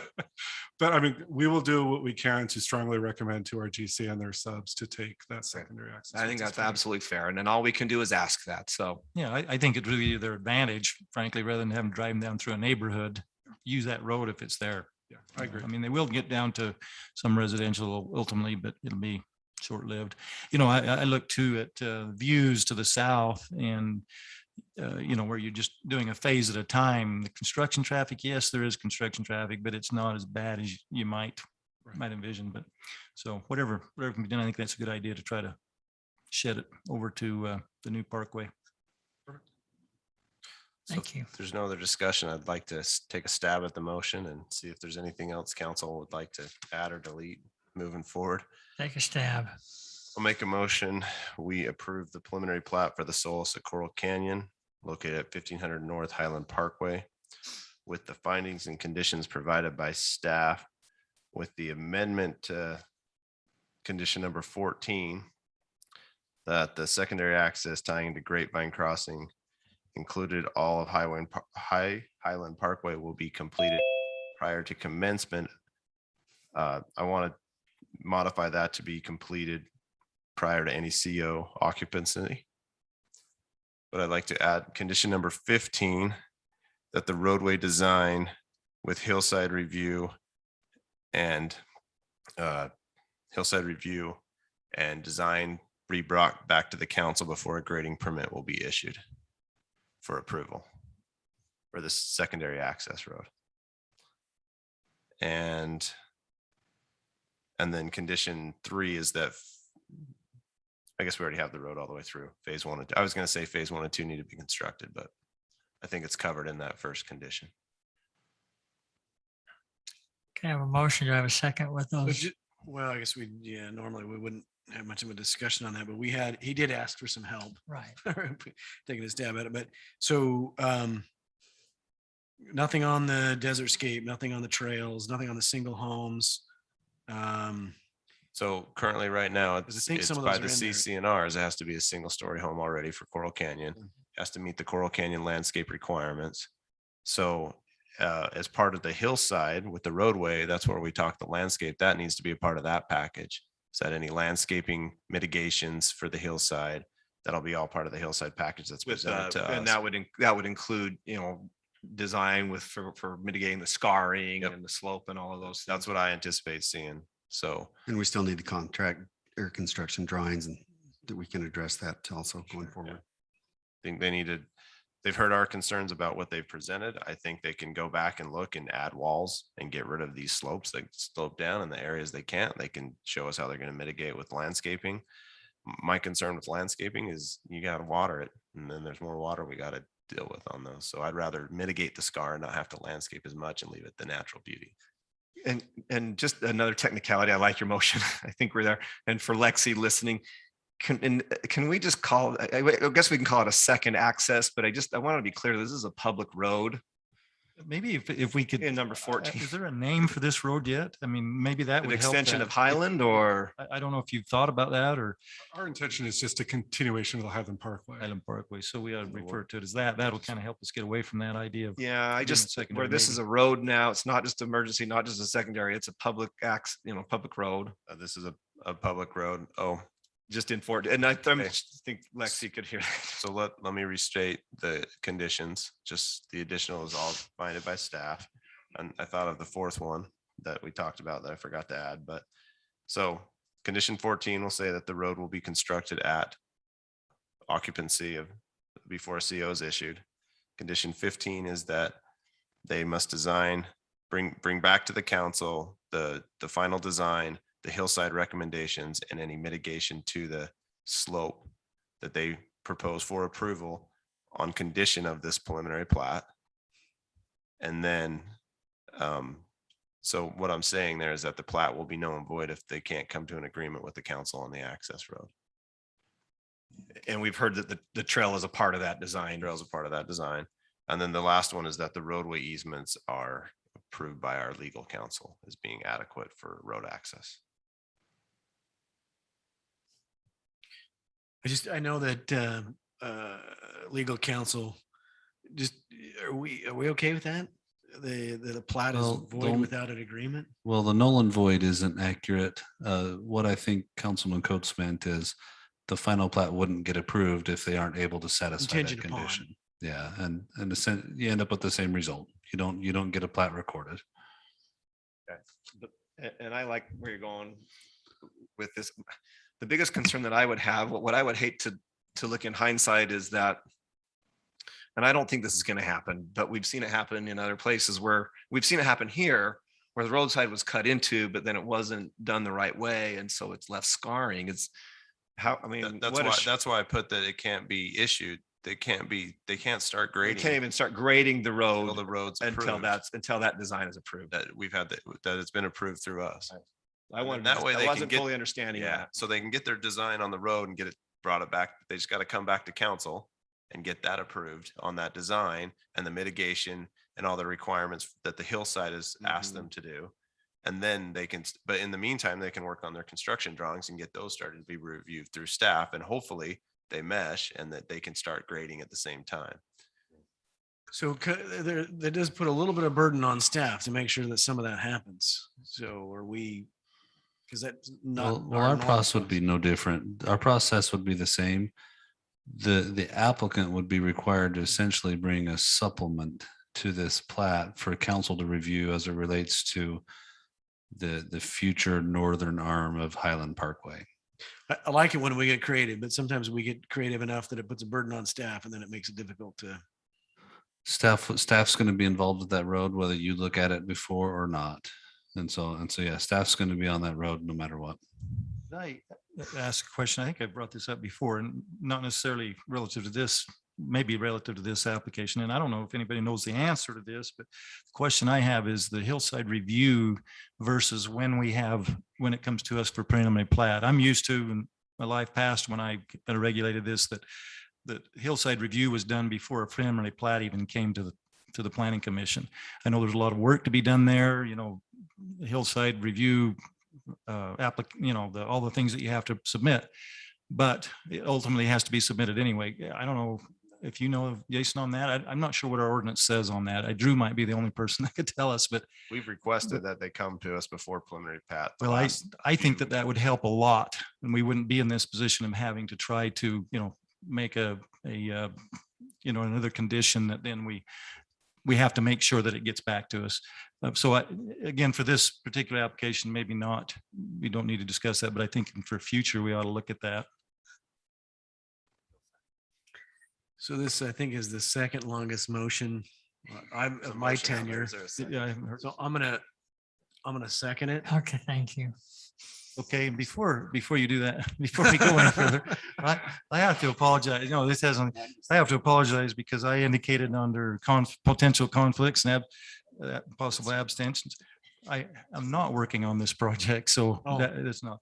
I have worked on it, but it's been years past. So just wanted to clarify that in case anybody was wondering what I was just up in the night on that. So anyway, I'm not. I do have a motion and a second. We'll do a roll call vote. Can I get one clarification on that Sure. motion, Councilman Coates? Why not? You do want Hillside Committee review on that? Yes, Yeah, it needs to come as part of that package. I want to see what their recommendations are for it, for the mitigation of the scarring. thank you, Eldon. Okay, I do have a motion and a second. We'll go roll call vote. Lundy, aye. Goat's eye. IVI. Ward eye. Staley, I. Thank you, gentlemen.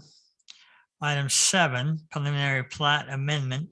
Consideration to approve a preliminary plat amendment, Finley Farms, located at approximately 300 East 4300 South. Applicant Bright Ideas REI LLC.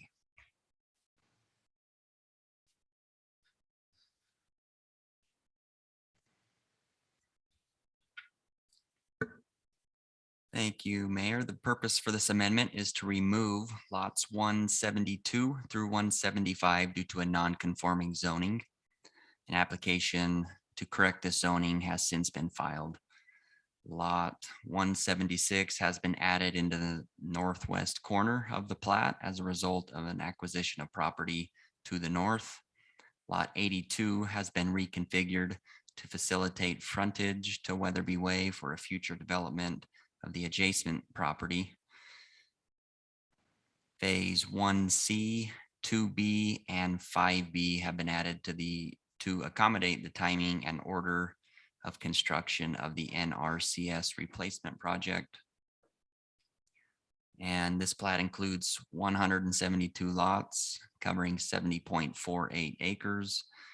The zoning designation is R110 single family residential, along with R18 8,000 square foot minimum. The surrounding zoning is R18 to the north, agricultural 20 to the east, R110 to the south, and RA1 to the west. Staff has reviewed the request and recommends approval with conditions of the amended preliminary plat as outlined. The Planning Commission reviewed this request on September 15th, 2021, and unanimously recommended approval of the amended preliminary plat for the Finley Farms subdivision based on the following findings and subject to the following conditions, all of which were noted on the previously approved preliminary plat. And we're happy to answer any questions at this time. Could you just explain a little bit about the non-conforming zoning and the application that's been filed, just so we have a better picture of that, please? So these lots right here, the 4 lots.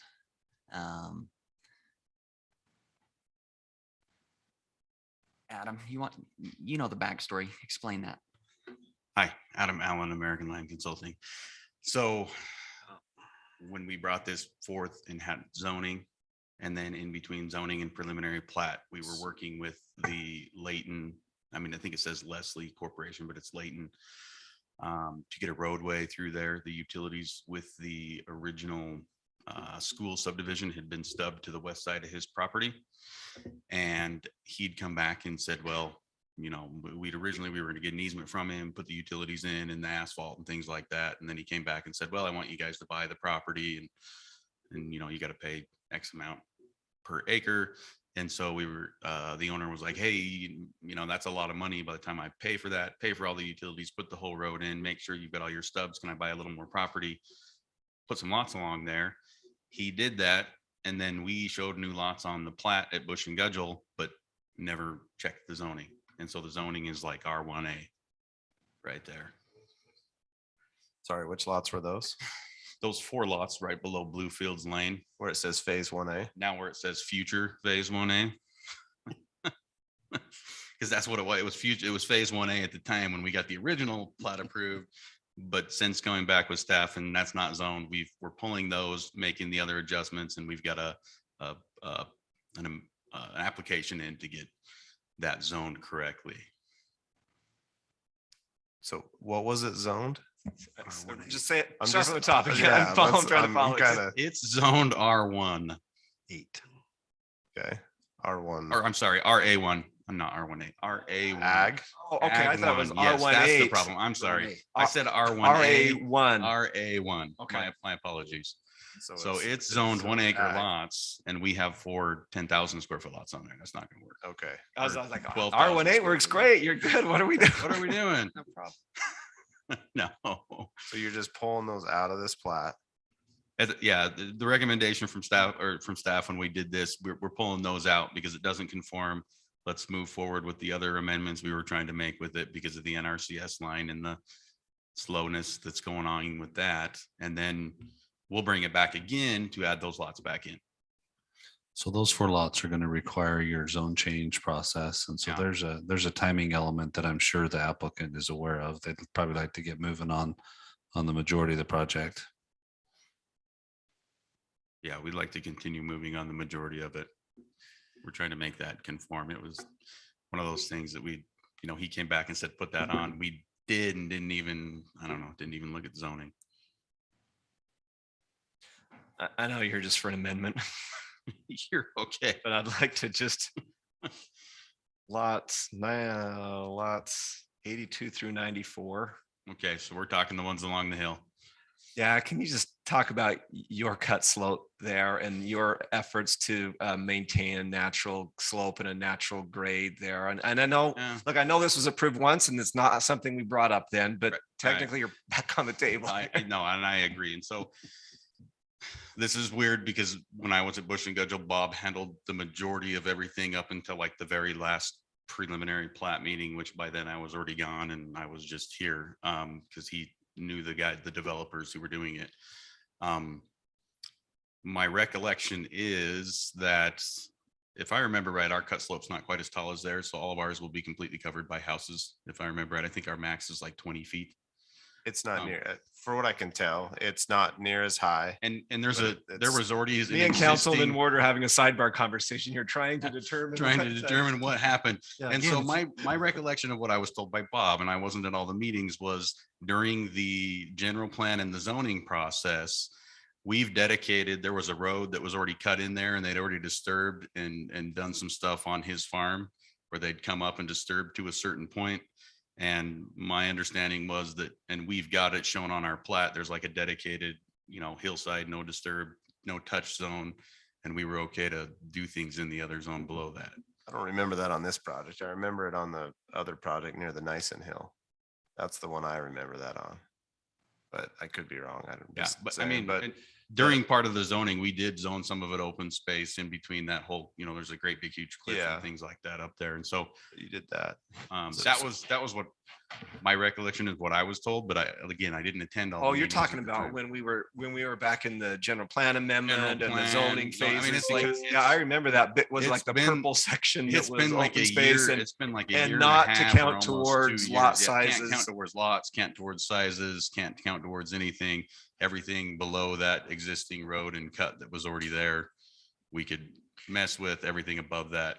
Is this the cut that we see when I went down there and looked, is this the cut that we kind of already see to this point, not further to the, southwest? Yeah, we haven't This went is any farther. this is Yep. what we kind of see now that's already cut into the hillside. Yeah, and it's already kind of cut. I don't think it's fully cut in, but they've started working on it. All disturbed though. Yeah. So how are you going to maintain this? So ours is going to open up because we don't have to maintain that all the way through the north. Our hillside slope, the rockfall catch doesn't do that. So ours will be open from the north end right there. No, I'm just saying up along it, up and down it. So my comment to the other applicant was And it is You- wider. So Wayne has come back and the actual recommendation, I think, is wider in the bottom and on the top. well, it says 4 feet here. The other Yeah, one and said 6 and I was recommending 10 just so we can. I get a don't minute. think that this is I didn't update this plat, everything on this plat to what we have on the construction drawings in the approved cross section. And we will be able to, and I don't know, I didn't get into all that stuff with them. So I probably need to go back and talk through that with the developer and see what our thoughts are on that. Because yeah, if a big rock does fall in there, how are you gonna get it out? Well, rock or drainage, I mean, sediment's gonna get in there. I mean, I'm more worried about sediment, and then maybe big rock falls in there and then you gotta go through people's backyards to get to it. It just, that's my concern. Yeah, And I know these are tighter lots, but okay. same concerns that you heard before. Okay, and just so you know, just so you're aware, on the half to one, it's completely full of geogrid, and we do have a gunite facing that we're gonna put on that to maintain that and make sure that it doesn't slough off in there. There's a 1/2 to 1 slope on this one. Well, yeah, so the reason why the 1/2 to 1 slope is actually there is that's based on their recommendation. And the reason why the wall's there is because what they want to have happen is the biggest reason for that is for when the rocks come down the hill. Oh, it's like a berm. Is that what? Yeah, they want it to hit into acts almost like a berm. vertical berm is what they want it to do. That way it hits and stops and doesn't become then like a jump for the rock. And so they didn't want us to go any higher. So then when we went through that with Wayne and Arnold, they said, well, we're gonna have to shotcrete it because obviously there's almost nothing else you can do to keep that from eroding. Yeah, I just don't know how. I mean, I'd have to see, but you got a rock wall and then a gunite on one side. There's not much room for grid or anything left, right? It's all pretty close with 4 feet. Yeah, so I think ours is, so there's the rock wall on the face on the front. When the majority of it, according to the cross section that I had from Wayne, and I should have brought it with me. I didn't even. You think mean about Wayne with your geotech? Wayne with the geotech, Wayne Rogers and Arnold. My understanding is so about half of that is going to be cut into rock, and then it'll come back out and there'll be a little bit of facing on top. They widened the top out, so I think the berm is like 6 feet tall on top, 6 feet wide plus the rock face.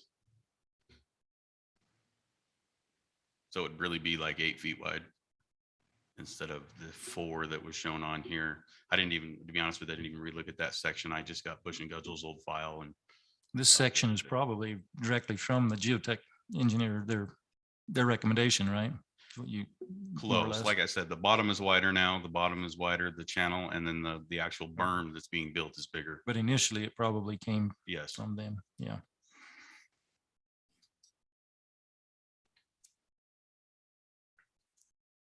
And our hope for the hillside scarring is, I mean, I'm thinking that the majority of ours won't be seen. It'll be below the house. hide it with houses. Yeah. Thank you for reading my mind, Adam. I appreciate that's what I'm still. Because I never thinking. circled back to that. So the majority of what's going on there is ours. There's, it's quite a bit smaller than what they were showing on theirs, and it's going to be covered by houses. And frankly, we're already kind of cut to where it's going to be cut. Is that? Yeah. It's not going any on higher than my that. recollection from the inspection there. Yeah. Do you go out as the engineer on it? Do you go out periodically or almost daily to the site and I go out watch it? there all the time. All right. We go out there all Can the you time. just do it? check Can on you those just do guys. everything you can to maintain the natural scape or as close to that as can be on that hillside? It's going to be more and more visible as that whole base of that ridge develops. Yeah. We went and staked everything as a very hard, every like 25 feet along there. Like you guys can't go beyond there, painted them orange. I don't know if they're Who's the still all develop- sitting up there. Is there a developer already on it too, or? Yes, Okay, and you can relay that back to the Yes. developer that that's a a concern. big and- concern. Yes, sir. Okay, any additional questions? Ready for a motion?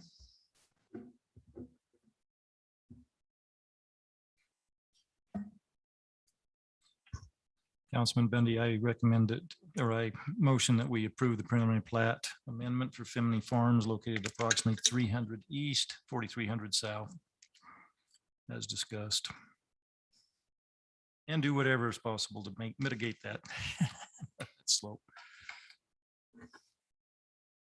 Staley, second.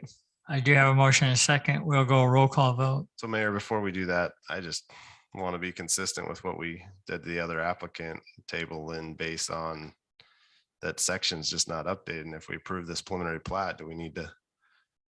If we're approving this preliminary plat, we're saying 4 foot's okay, and I'm not okay with 4 foot. So we just simply need to have him get his updated plan to us. Or at least the make it updated part of it. section that Yeah. for this section be identifying that goes to showing what they're gonna build. He said in his construction drawings were different than his preliminary plat, which I understand things change.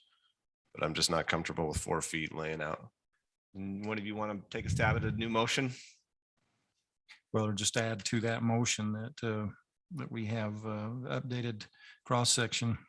That would be a minimum of 6 feet. He's Adam indicated to be 8 feet, more or less. So that it would be 8 feet on the top and how much on the bottom? 6 feet on the bottom? Well, Oh, okay. he's working on pulling it up. I'm Wanna thinking, Table it. I'm thinking table it. We did it to the other applicant that's on the exact same hillside. Now his scar is already there, but we know he's not going any higher, but we got maintenance we got to deal with the rocks. I mean, maybe 8 feet's the number. I don't know. I mean, but I think 6 isn't enough. And so, I can support that, Councilman. I mean, so I just want to be consistent with what we just asked the other applicant as well. And so I'm not trying to hold you up. I want to move you forward. I just want to be consistent with what we told him and we told you. And you are back for this application. And I admit I didn't recognize it the first time it came around. I'm just wondering how we make sure it's at least 8 feet wide there, 8 to 10 feet, and be consistent with what the geotech says, because this is a preliminary plat. I'm just looking for some help.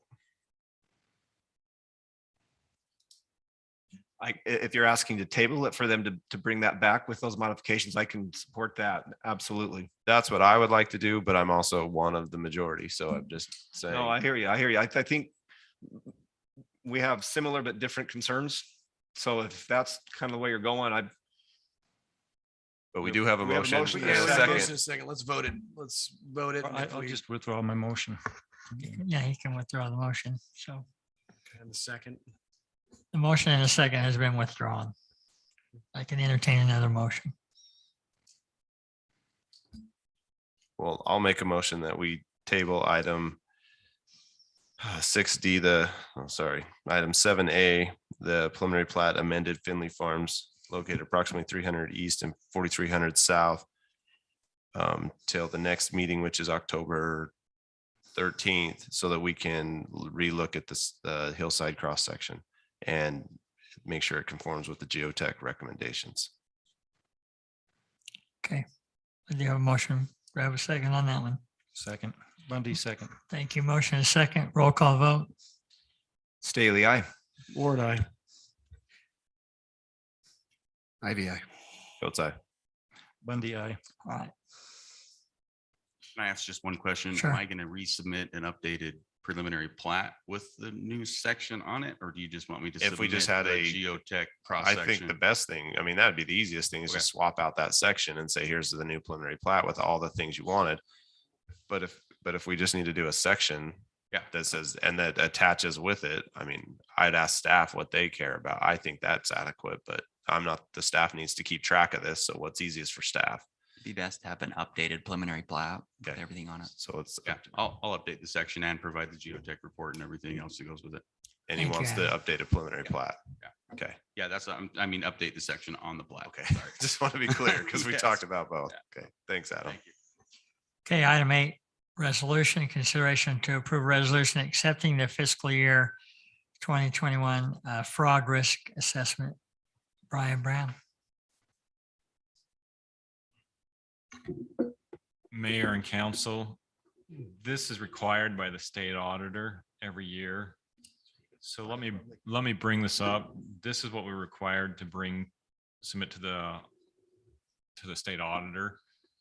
This is a fraud risk assessment. They rate certain things and they score them. And so our score on this was 335 out of 595, which puts us at a low on the fraud risk assessment. So the 200 points actually comes from this separation of duties. So if you mark yes on all these, or mitigation control. There is an error on here. I need to, before we submit it, I need to go back and change this mitigation on item 3. I needed to change it to mitigation control, not NA. When I was reviewing for this meeting, I was like, why did I mark that? But it is mitigating control because in the utilities, someone creates a refund batch, and then the treasurer is the one that approves the batch. So, and he can't create that batch. So that's why we mark it mitigating controls. So where we marked yes on all those, and with that mitigating control, we can get the 200 points. And so there's a few items we didn't, this is all or none on this. There's a few items we didn't get on this, but we're still low. So I feel fairly confident on this. Hey, Brian, a lot of things I like about this. You're doing great. My question is, how do we pick up points on number 4 and number 9? I mean, what would it take for us? Because the question is, are employees and elected officials required to annually commit in writing to abide by a statement of ethical behavior? I'm totally okay with that. Is there a form that we can implement into our process? We can actually implement that and roll that out. So we do have that for the council. We don't have it for each and every employee. And this is one that Oh, does it throughout, not just department head all the level? way It's through it's the all. city, every employee would have to fill it out every year. So it's something that we're looking at. But honestly, the technical part of it was a little more tricky. How do we get every employee to read the statement and then sign it? But we will to do this in subsequent years. If I'm going to make a comment, I would just say, love what Brian and his staff do. I always like to go on record as saying, I think this is another state auditor tool that looks better than it is actually helpful. Some of the things are really good on it, and some of the things I don't feel like actually help decrease our fraud risk, but that's my own personal opinion. Where the number 9 is an audit committee. It's How an difficult is unfunded that? mandate from the Pardon state, me? though, that I disagree with. It's asking, does Washington City have a formal audit committee?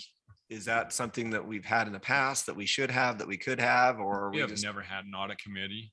Now we, in the audit department, in our accounting, we do some internal audits. Like we audit all credit card statements because and we audit payroll, AP. So we've audited some other departments, but we do have some internal audits. But as far as the audit committee, we've never had anything. So if that's something we want to move forward. But we have our external auditors that come and they review that, they do that. Maybe it's a function of size. We're just not there yet, or we just haven't formalized some of the. I would say we just haven't formalized it. So for instance, we have the investment committee that I know Councilman Coates and Ivy sit on, and quarterly we get together and review the investments. And so it would just be formalizing that, putting a couple of staff members, a couple of council members on it. Quarterly, we get together and review what auditing Brian's people have done. It's just not something we've totally formalized yet, but I guess I would mention that we're in the low risk level. It's just trying to get us to that next level where we're very low, but of, very high, moderate, low, and very low. Oh, so low's good. Low is Yeah, very low is good. Yeah. Yeah. There are only a few points we're left. at It's the- like golf. Yeah, it's like golf, Councilman. Mayor, So- okay.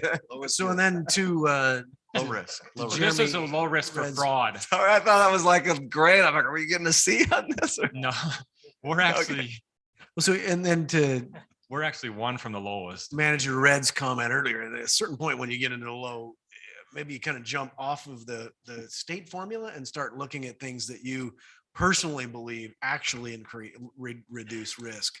So I can see that. I don't know that a committee is necessarily the best way to reduce risk in there. I think there might be other things I would prefer to have you implement. Yeah, before internal that. audits probably the best way in some review. For example, credit card review, when I first came, many people were buying gift cards. Well, as you know, I'm not a big fan of gift cards. And so that actually ended. And so there was a process to put how you buy gift cards. And so we rolled that in. And so that can help prevent fraud by actually looking and like with payroll, we looked at different items that we felt like we needed to review, like accruals and time and like that. So those kind of things where you're actually digging into the details is where you start looking at where issues may be arising. That might be one reason to have a committee, is just so you get credit talking Well, about those kind of things. Well, but also just, best accounting principles are, dual control or, check and balance. And, it's just, I mean, I've seen cases in the public and the private sector where there have been, misappropriation of funds and, things go on for a long time until somebody, I mean, I'm thinking of an example in the private sector that was actually a employee dishonesty claim that was filed with the policy that I had. And somebody had been just skimming small amounts over a long period of time and it added up to a lot. But so audit committees and dual control and those kind of oversights, it's sometimes and often it's the last person you'd ever think. So I know you're doing great. And now that I understand that very low is like really good, I hope I'm not coming across critical, but anything we can do to have those best practices are. See, and that's one of the important. courses I did certified. I took a course in college and my master's is the certified in fraud. And so to me, fraud is one thing you have to really, people try to cheat the system and you really have to be on top of it. You really have to do your separate do your internal controls. And that's the best way to stop anything is internal controls. So. Even Mayor, that may be something you consider just a committee that does Sure. not a busy committee, but a quarterly committee that just return a Checks and report kind of thing. balances. Yeah. Absolutely. Thank you. Do you have any questions on the fraud risk? I'll make that change to the mitigating control and then we can submit this to the state. Doesn't change the score though, right? Just the one No. hash mark on there. Because we get the 200 points because we answered everything. So Looks good. I mean, it's a good process. It's good to be having people thinking about it. Appreciate the work you're doing. any other questions? No, I just thank you for everything you're Yeah, doing. thank you, This Brian. is great. Mayor, if you're ready for a motion, I'm I happy am. to Thank you. take a stab. A motion that we approve a resolution accepting the fiscal year 2020, 2021 fraud risk assessment. Second. Thank you. Motion is second roll call vote. Bundy, aye. Goats eye. IBI. Word eye. Staley, aye. All right. Thank you. It's approved. Thank you, Brian. Item 9, agreement consideration of a canal trail easement agreement. City Attorney. Thank you, Mayor. This is Thad Segmel, the Washington City Attorney. I brought hard copies for this because I emailed it later than I prefer. Would any of you like a hard copy of the agreement we're going to talk about? Well, it would be rude to refuse it at this point. It's been a long time reading it, so I'm flattered that some of you want a hard copy. That's quite the gesture. None of you are surprised that this is here. You've all been aware, and most of you part of conversations between the city and also with the canal company or the water district regarding this ultimate goal of the city. This is the contract that if the council approves the direction, I will then take to the canal company. They don't have it yet. You're seeing it before them. This is more of a discussion of making sure that I've written into the contract the terms and details that you would like to be in the deal.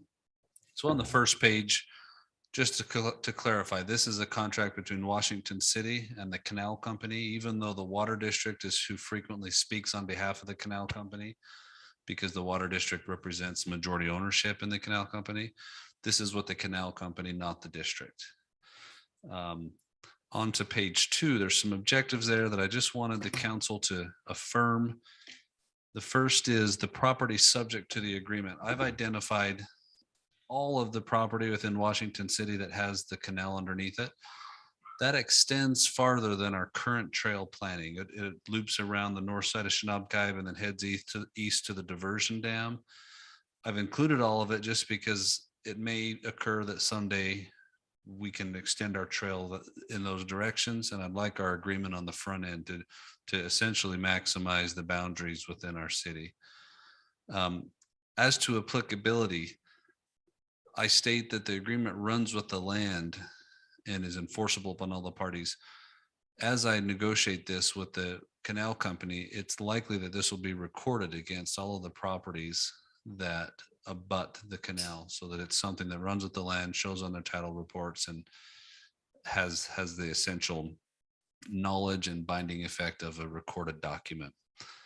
The term, again, I write it as perpetual. So this would be a right that doesn't terminate unless the city and the canal company agree to terminate it for whatever the forsaken future might bring that would need to terminate a trail. But does not have an ending unless we agree to end it at some date. Any feedback on those three provisions so far? Is that what the council would like it to reflect? The one question I had, and maybe you'll get into this, is so we're maintaining it, but we're maintaining the surface, right? We're not maintaining the pipe. We're not maintaining any of that. Correct. And I will get into that. Thad, is there any sort of thought on the term that we may want to put a term in that's long enough to make sense in building the trail? If the canal company changed hands or their board changed hands because they didn't like the trail, we build it, and then a year later they say, we're done, we don't want you to maintain it anymore. Is there any thought about putting a 10-year, a 20-year agreement after which it can be? So what I put in there is that it can pass to their successors and would bind their successors, but I didn't put a term on that. I certainly can. I can certainly draft that in there. But isn't this just a maintenance agreement for what it's currently at today?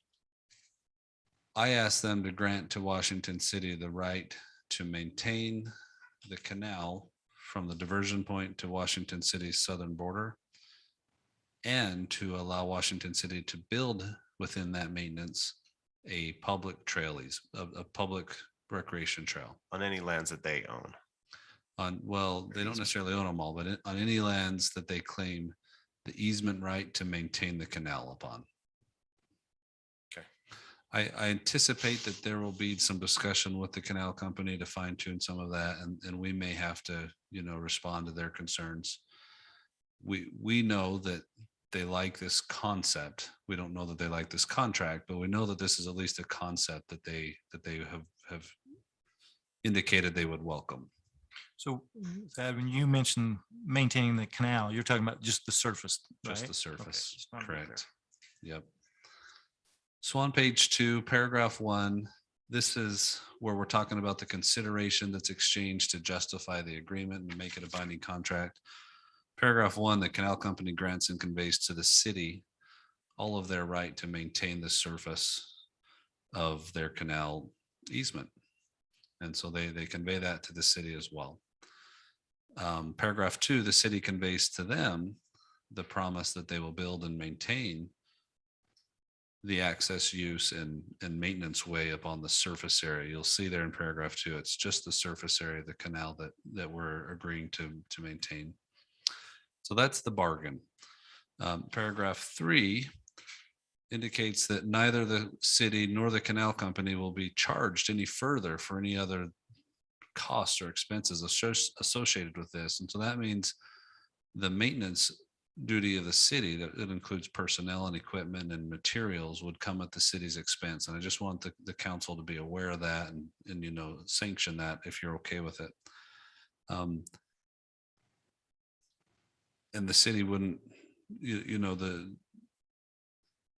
looking here, the city wouldn't charge the canal company, and the canal company wouldn't charge the city for any ongoing access or right to enter. Once we've bargained it and signed the agreement, what we've given them is a perpetual right back from them to not be charged to be on there and maintaining it.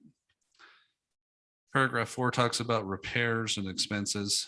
The first portion says the city's responsible for all the costs and repairs for wear and tear, public use, and other causes that are not caused by the canal company. Paragraph 5 says the canal company is responsible for anything that they cause as they fix and repair their pipeline. So they're willing to put the trail back if they have to tear it up? We're going to ask them to be willing to do that.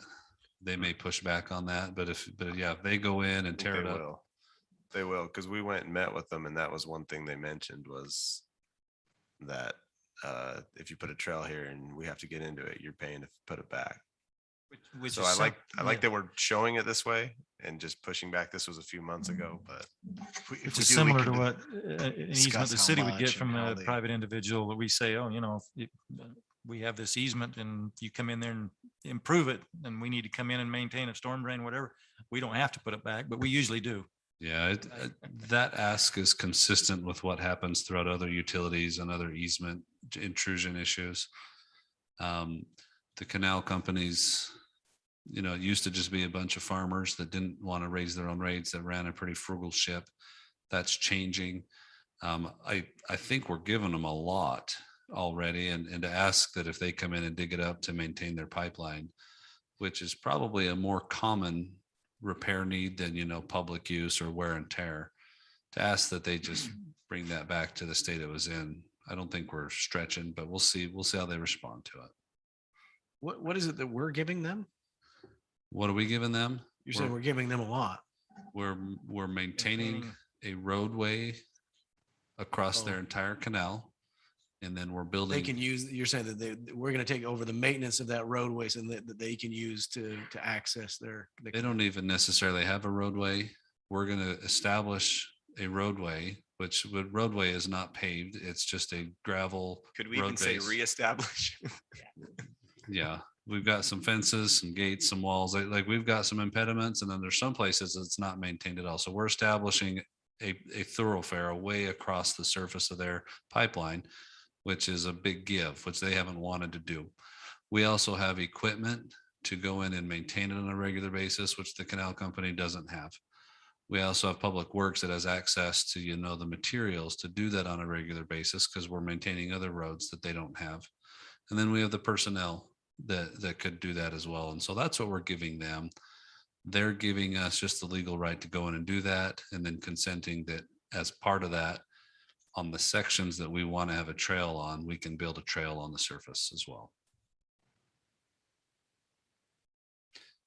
Any other feedback on the direction of that? This was a first draft. I've received some comments from staff, and I anticipate I'll get more feedback from other staff. But I wanted to just have the conversation inside the building before I send it out, to make sure that it's going the right direction for what the council desires. So tonight you're just looking for like a head nod to move forward with going to talk with the canal company?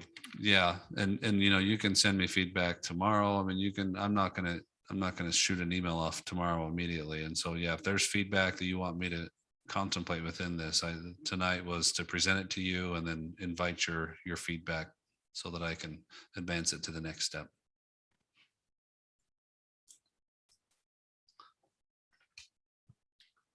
I had a chance to read through it before the meeting. That well written, well put together. And I'm hopeful that the canal company will see the value in it, and we can have a good partnership, good relationship. Yeah, I think it will. I tried to also keep it simple, but the history of the easement rights over that canal space is not very simple. And that's probably the biggest complexity we have to wrestle with here. I know we've got staff that want to really get started with making this canal trail a reality. And this is the first step to that. Well, and I think it's important too to recognize that with this agreement and with the canal, the first thing is maintaining that 50 feet across of where that once, which was a big open irrigation and livestock canal. Now it's a buried pipe. That the primary purpose of this agreement is to maintain that. To me, I think that's number one.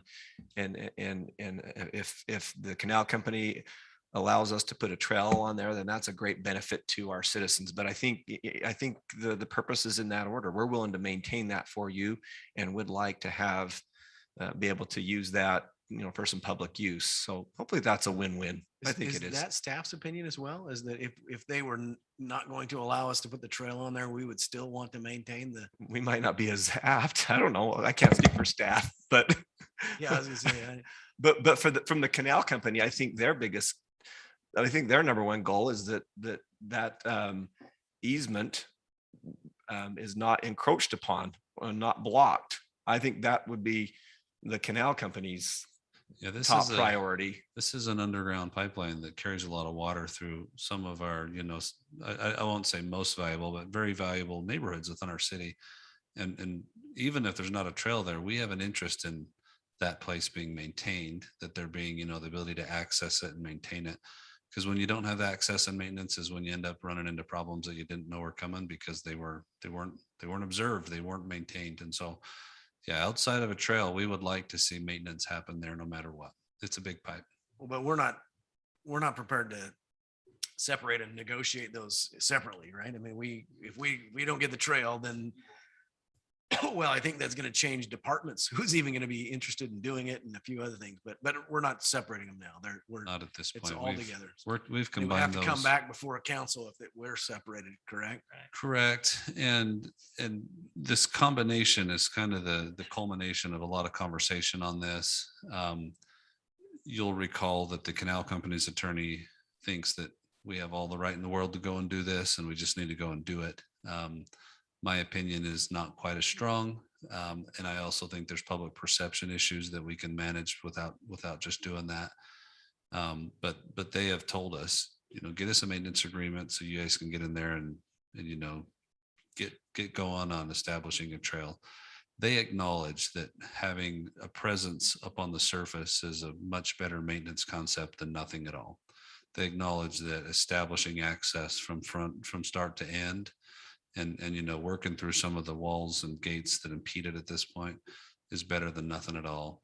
Yeah. And they acknowledge that having public access along there is in a defined and paved space is better than just kind of the whatever happens today, which it happens, but it's, maybe by vehicular or recreational vehicles that they'd rather not have, right? And so they also manage that having the city take an interest in it, we can build it and maintain it a lot like our other trail systems, which are a real gem and a real complement to our departments, and they see that, and they haven't expressed any concern that that's something they don't want.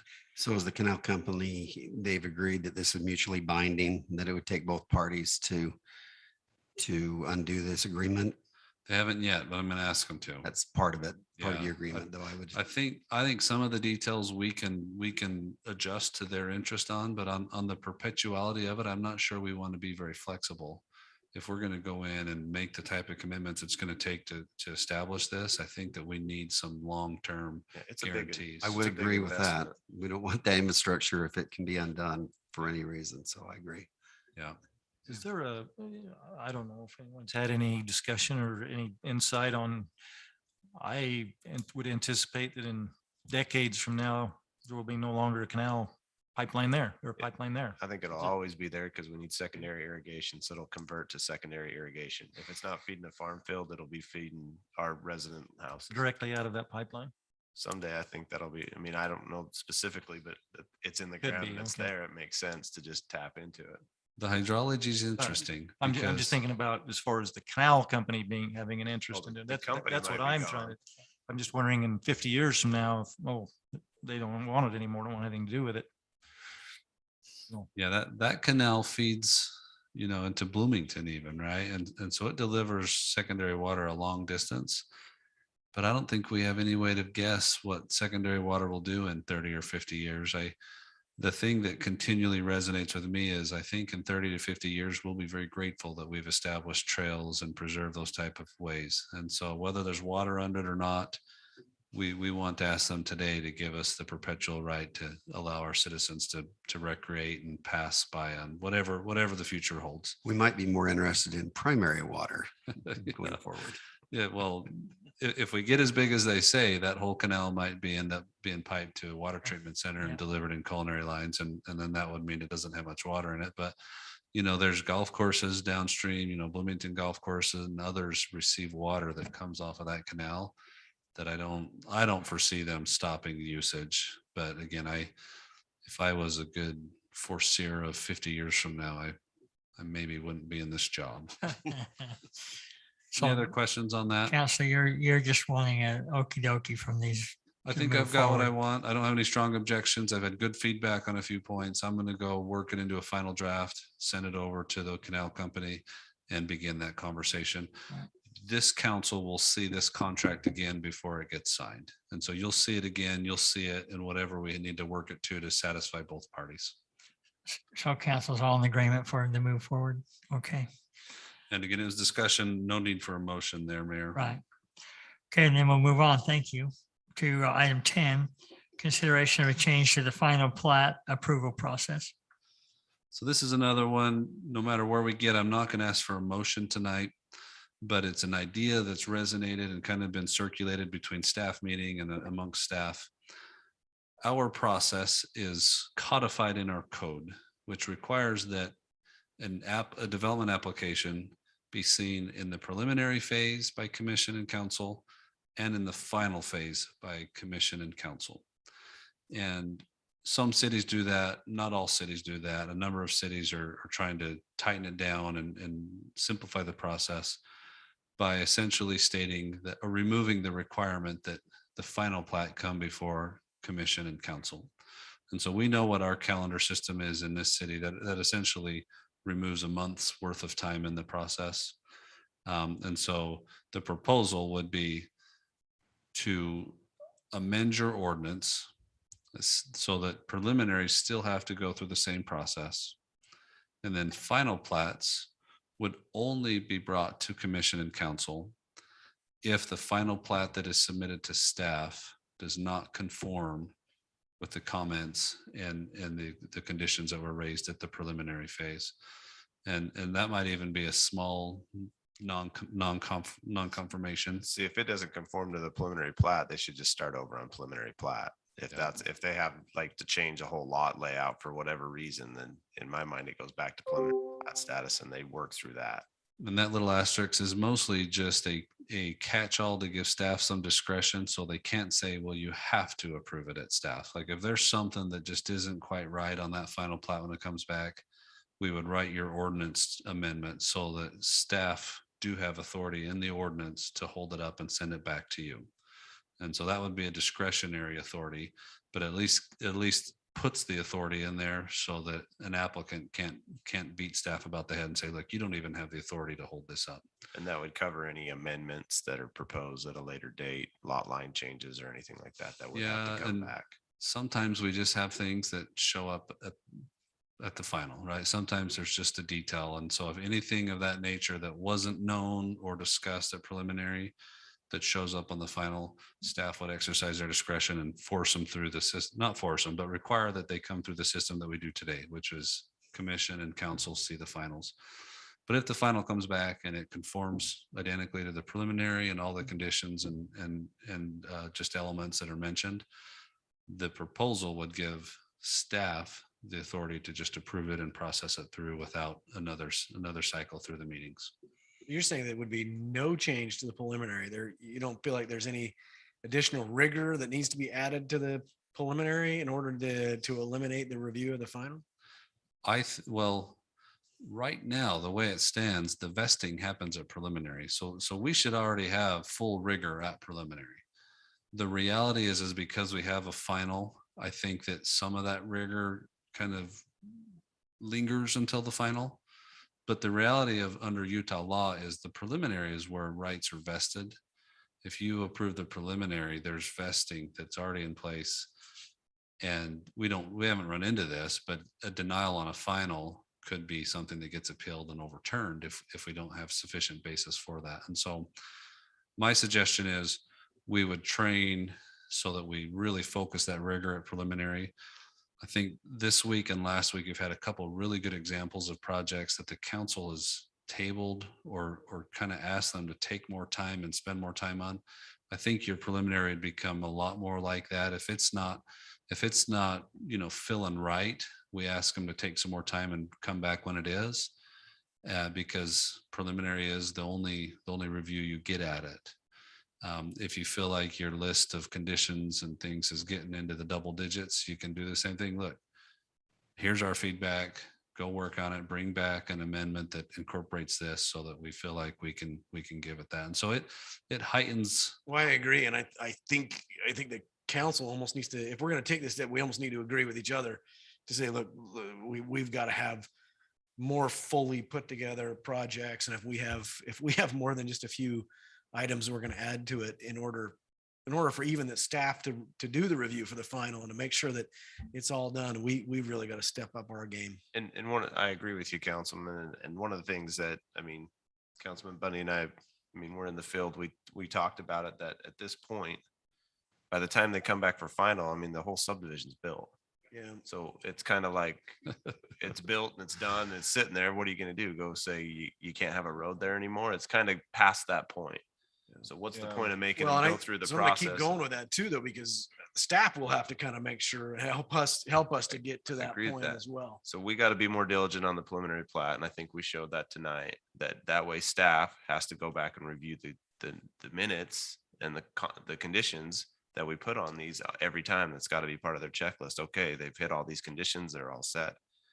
And moving forward, I think what we need, and I think we've talked with Manager Red about that, of making sure those get accomplished. But overall, I think it's a good process in the fact of it cuts off a month of them waiting to get these approved through council. So I see that benefit. I see that that streamlines and it saves them from coming back to a planning commission meeting and to a council meeting.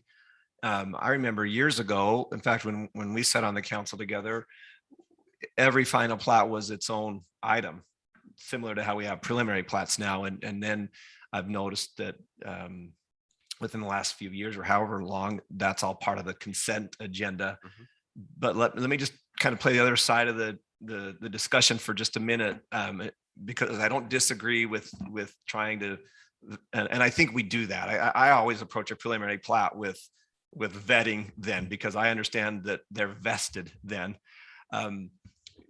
Couple of things that I do like about having that come back on a final plat, and I'm okay with the consent agenda, is I think it formalizes staff giving one final review. So I anticipate that Public Works, Mike Shaw, he's going to look over this final plat one more time when it comes on the agenda. I anticipate that Eldon and Drew and whoever in community development are going to look over that plat and say, does this project conform to what the council approved? And to me, other than a few just minor issues that have come up on final plat, it's almost been, and I hate to use this word here because we're not a rubber stamp, but it's almost a given that the final plat's going to be approved. But I do like the fact that the staff is then accountable to say, I've reviewed this, that the construction met the preliminary plat, and I'm willing to put my name back on that and present it back to council, even if it's just a quick consent agenda approval. But So- correct me if so I'm respond not, to that. but let me ask you this, Phil. So on that topic, that staff is still going to do a final review, right? Of the final I plat. hope. You're not eliminating I the hope. final plat. So I'll It's just just share. you're eliminating it from review of the council and the planning commission. But also, I think part of the problem is that it's been a false sense of security to the council. Like, Mr. you're gonna Segner, let you're gonna me- see let it me again. ask Mike. I don't agree with that. I don't think that, for me personally, it hasn't, but I Well, can't speak for that's the one of the reasons council. why it was put on the consent agenda, which was to say, look, we have this vested right. We need to be really careful with how we're doing this. So it was moved into the consent agenda. So maybe that was a wrong thing to say, that it was a false sense of security, but it is that there is the possibility of having that false sense of security just because it's going to come back. And I'm not disagreeing with what you're saying. And I don't know that from my experience, I understand that when you approve a preliminary plat, that's the way it's going to be built. I guess what I'm saying, and I'm not trying to be antagonistic, I'm just trying to see it from the other side of the view, is I think there's some value in having oversight. I think there's some value in having, Mike Shaw, Drew Ellerman, their department say, we've reviewed this. We think that they built it the way that you approved it. And I think there's a formalized process that says I'm returning and reporting and it's done. But I understand also the other side of the coin, that it would be more efficient not to. So Maybe the better process is to eliminate one of the steps. Maybe it doesn't come back to planning commission, maybe that step, and it comes just to council. I mean, I understand the need to be more efficient, but I do like to hold, as the council, we oversee staff, at least on the department level. And I like the fact that they would come back and return and report and say it's done and it's done the right way. That's all. Well, in my perception, I'm all about streamlining processes and helping developers, builders to move through the process easily. But my concern lies with the information component. As city council, one of my biggest fears always has been is that I haven't done my homework and I'm asked by a citizen a question and I don't know the answer. Of course, you can always say, I'm going to find out and I'll get back to you. But part of our duty is to be prepared. And for me, when you do preliminary plat, it gets it in my, okay, this is coming and this is what it looks like. And then when it's the final plat, it helps me to understand that that's completed. Now, I'm not opposed to the idea, but for me personally, I would want something that maybe in just in the minute, however it could be processed, to just say, this is a final plat that's been passed on. And so at least then you know about it.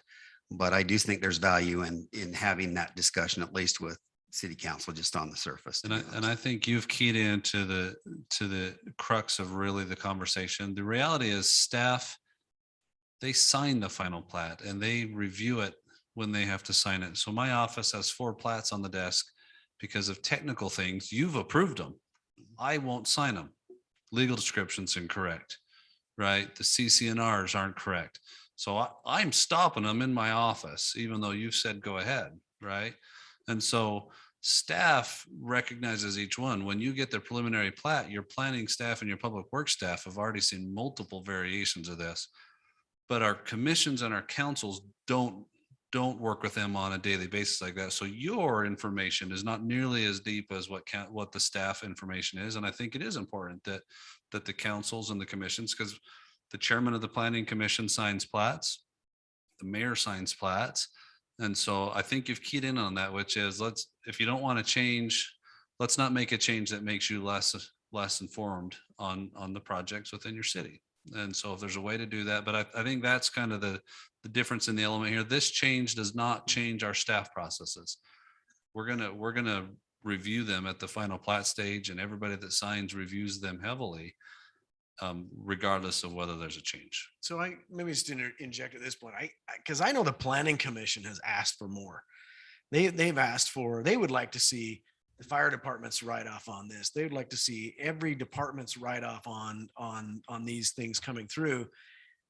I think if we're going to modify this, especially, I really would like to see that the plan, we got some really good people on our planning commission doing a great job. I'd like to give them the tools and everything they can to actually do as much with that position as they can. And if we're going to eliminate touches where that's not coming back to them, I'd like to see us up that game and have them see a complete packet on every department that's actually checked off on So that. every department does review these. I Not know, every but the department planning commission- signs the the planning plats. commission is not, and even if they're not reviewing it, I really think they ought to have at least a check off from each department to say, the fire departments check this, it's okay, we don't have any problems with it. If there is a place in there, if there is a note, put your note in, so they're not having to wonder. They're doing a lot of processes where That all they're exists. asking, what's that? That all exists. I If- don't if think fire so. And department That wasn't when doesn't- I was, Fire department won't sign off on it. It doesn't even make it through the development office. oh, I know, but the planning commission is not getting it. We're constantly asking questions like, what did the fire department say? Have they reviewed this, or where is that at? And it's not that they're not doing it. It's that the planning commission is not getting that official closeout from each department saying, look, this has been reviewed. We've got it. All these things. It's like a joint utility commission. I think Hurricane might do it that way, right? Where each department kind of does a write up as it comes through. So I think it's done in other places. Just it's a little That's bit done different here. process. Yeah. But I don't know that that's seen by the Done here, it's commission not or the council. yeah, it's That's not done amongst submitted. staff, but in That's some done- places it's brought to their boards. That's done. All Yes. of those stops at the No, I know file it's and done, development. but But we do have all of those department heads attend the meetings, right? So when planning commission has a question about fire access, we've got Chief Evans on the phone and he chimes in. But I take your message, which is have the underlying paperwork follow as well. And that especially I think is poignant. If we're going to try and consolidate to one stage being more rigorous, I can see where the reviewers would like to have more information. So it I makes I a think lot it of would sense. benefit the process in that we're spending less time asking the questions that have already been addressed by staff and catching up the planning commission and the council with the things that have already been addressed and start really honing in on the issues that haven't been asked or that aren't included in that. Well, there's also the confidence in staff element, right? Like staff's not going to recommend approval if fire department has said no, right? So development's not bringing you stuff that hasn't already been signed off within the various departments. And I recognize that, but there are times when staff is legally bound to say yes because it technically fits this issue. I think in some cases it's nice to give that hint to the commission and to the council to say, well, yes, we have this, but we have concerns about these items. So Then back we're on really the- focused on the issues. Back on the final plat topic, I just so you have my direct feedback in public meeting, I would probably be in favor of possibly eliminating one of those reviews of final plat, but probably would be a stretch for me to be comfortable with eliminating two. And then personally, I like having the final plat on the consent agenda because I go out and I look at them and I get to see the finished product of what the preliminary plat I approved was part of the approval and most likely. And to me, I just want to really emphasize, I really like the fact that it gives it as a council member, I feel like it says, okay, we appreciate, we trust you, but we want one last review and maybe it's just a rubber stamp, but I do like the fact that it comes back to council and that, that we're at least paying attention. And I don't think it is a rubber stamp, even how we practice it right now. I think that our council and commission are looking at it. And for this is a sandbox discussion, whatever you're giving us, the city manager and staff are going to go back and talk and see if there's something that might fit within what you're giving us. And so we're not set in our ways here. Whatever you can inform us with, we're going to work. So help me with. understand on, you're saying it's going to save a month's worth of time? So that's, in my opinion, that's But- just but you're not- one item is saving a month's worth of time. Well, I know, And- but it's, and- the staff is still going to do that final plat review, right? I know, but here's what happens is that they're doing the review, but sometimes like you have 3 on your desk right now that we've already approved, right? There's still final things you got to go through that just take even more time. And that happens sometimes when you're going through the legal aspects of who owns the property and all that. I'm looking at it as, I see that if we just say, as soon as they submit their plat, we get the staff's review, it's already vested rights. I don't need to see it again. I'm entrusting the staff to go through their checklist and do it. And they should be able to sign it off and move forward. And I just think to come to us, if I like your opinion of seeing it, but maybe it's just, hey, it's in our packets. Here's a list of the final plats that we've recorded this month. And then you Yeah, can That's see an it. interesting thought. Yeah, I- this And it's issue's just a here. list. The council that have kind of expressed interest in seeing that come back, would you mind responding to that? What do you mean kind of seeing it come back? Well, no, No, so you're I saying- did you're respond saying in the not to fact. vote on it, but just have it be an item on the agenda. that No, you're it's seeing. not even on the agenda. It's just here's some information for the council. Okay, fine, either way, but I would like the council members who have expressed a concern about not having it there. So I just wonder if they would respond to what they think of that idea. So this discussion item Sorry, is. I literally want to hear an answer to that if they're willing. Okay. You and Councilman Ivy. Yeah, so like I said, I'm probably okay with eliminating one of those steps. You're saying eliminate the planning commission. Yeah, I'm probably okay with that. I was but- going to but I'm ask not- you to. And I understand clarify. what the councilman said. I understand that you said you would just make a note of that. But I just feel that there's some value in returning and reporting to the governing body. And I get the fact that time and efficiencies could be had that way, but So let me propose this to you sorry, I'll let you finish, but I just wanted to. no, I was finished. That's all. Okay, sorry, I thought you were, but then I kind of cut you off. So in other jurisdictions that I've worked in, they record the final plat before it's even started construction drawings. Now, I don't like that because, and yeah, you can do that, but they usually have to bond for it and make sure the improvements are there or covered that way. So but there's some jurisdictions that require the final plat be done before they can even start construction. I think Phoenix is that way. And so there's a whole nother aspect of it. And I'm like, we've already given them the vested rights. And that's how the state of Utah looks at it. So it makes sense to me that, yeah, they can, as soon as the construction's done, just record the final plat. And I just don't see the point in bringing it back to council when it's already vested. But that's just my opinion. I understand. I appreciate the list. I actually think that's a good idea. Let's Look, get I'm a just list. joining this conversation tonight and just telling you how I feel, but I appreciate Council Segmiller bringing this forward, but Well, yeah, and I we wanted. didn't know there was We wanted a conversation. I mean, this is what we hope to hear. This is here because it's trying to think creatively and critically about one of the frequent complaints about our city, which is we take too long, right? So that's why we're having the conversation. The easy thing is stick with the ordinance and bring it through the second time. You know, one of the ideas that was mentioned, if we're gonna let them record and still let council see it, I have concerns because once it's recorded, we don't get to change anything, right? If you're gonna see it, if you want to see it still, I don't think we should approve any recording yet. But everything else is just trying to think creatively about how to, you know, be responsive to a frequent criticism. And I understand. I mean, look, we issued last fiscal year, we issued almost 1,000 single family residential building permits, which was 300 plus more than the year before. So Yeah. we're doing a lot of work. I don't know that we have to, you know, fast track residential development. I mean, it's okay to be a little bit methodical and conservative and make sure that we're inspecting what we expected with the final plat. And look, if the council wants to change the ordinance, I mean, I'll be bound by that, but I'm just saying personal opinion is I'm great with it being on the consent agenda, and I appreciate staff giving it one more look over before they bring it to council. And maybe I'm a little bit old school, but Yeah. And just to or maybe clarify, I'm just set in what I'm used to doing. I don't know. well, when we were on the council, we made a slight change, but I remember we both wanted to still see it again on the second round. And so, I mean, there's reasons for that ordinance existing. You've indicated other jurisdictions do it. They've changed the process to where they don't look at the preliminary and final plats.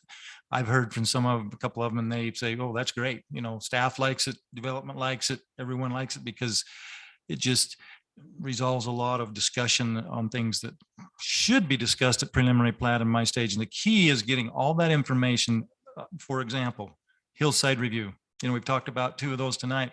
We should have had hillside review information, that body meet, give us their insight, their recommendation. We have all the information at preliminary plat stage, not down the line. Because here we spend, you know, an hour tonight talking about something that we should have had the information on at preliminary plat stage.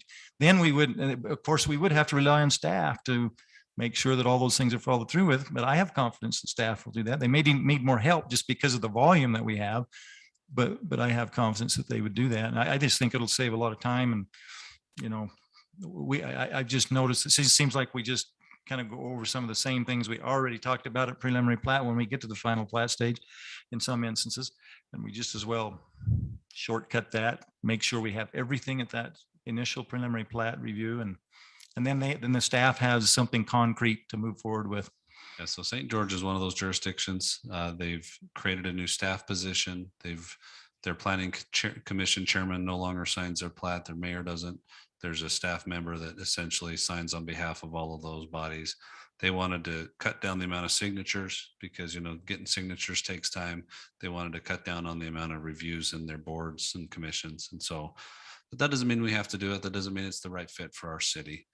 And so I think we've got a lot of good feedback. Staff will keep talking and thinking about this. At this point, I don't think I'm going to write an ordinance amendment at this point. I think I still need to work with the city manager, and we'll work with our staff meeting with the department heads, and we'll keep this conversation going.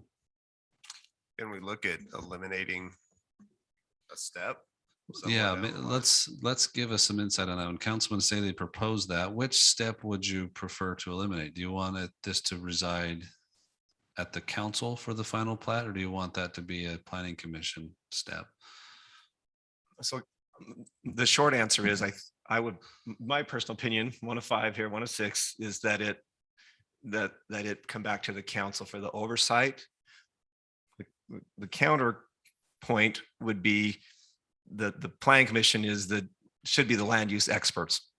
But often, you know, we're the ones, you know, vetting these preliminary plats maybe more fully. So my personal opinion is if we were to eliminate one of the steps, I think I would be more inclined to eliminate the final plat review at planning commission stage, because I like the element of, and I trust staff too. It's not that I don't trust staff, but we all kind of report to someone. I like the fact that it comes back through for that final one. So I think the step to keep would be, and you know, like tonight we approved 3 final plats, and it was, Councilman Ivy made the motion to approve it as the mayor had read it. And that was that. So it was. And that makes sense to me. I don't want to diminish our planning commission's role because it's very important.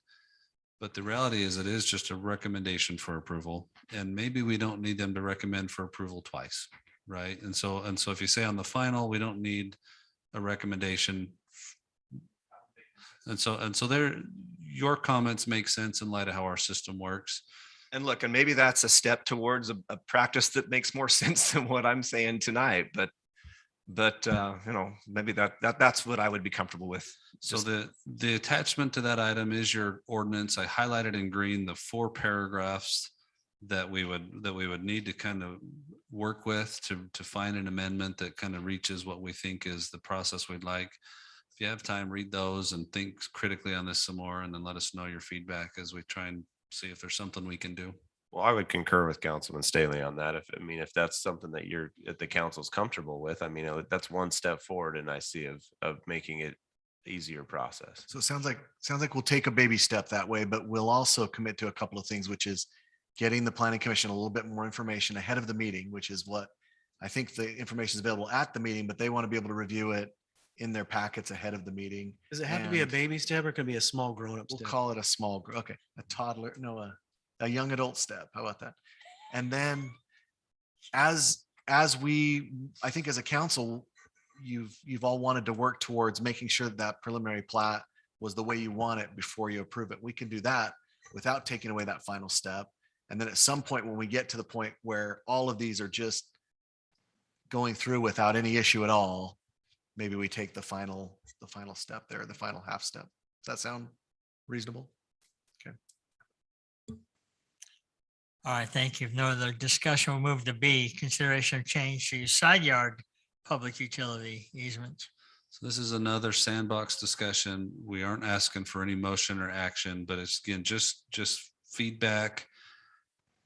Eldon, if you can pull up item 4C, the final plat for Star Springs at Long Valley.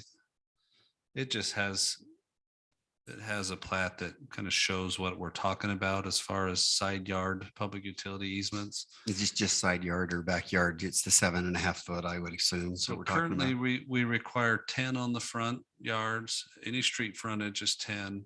Side yards, we require 7.5, and back we require 7.5.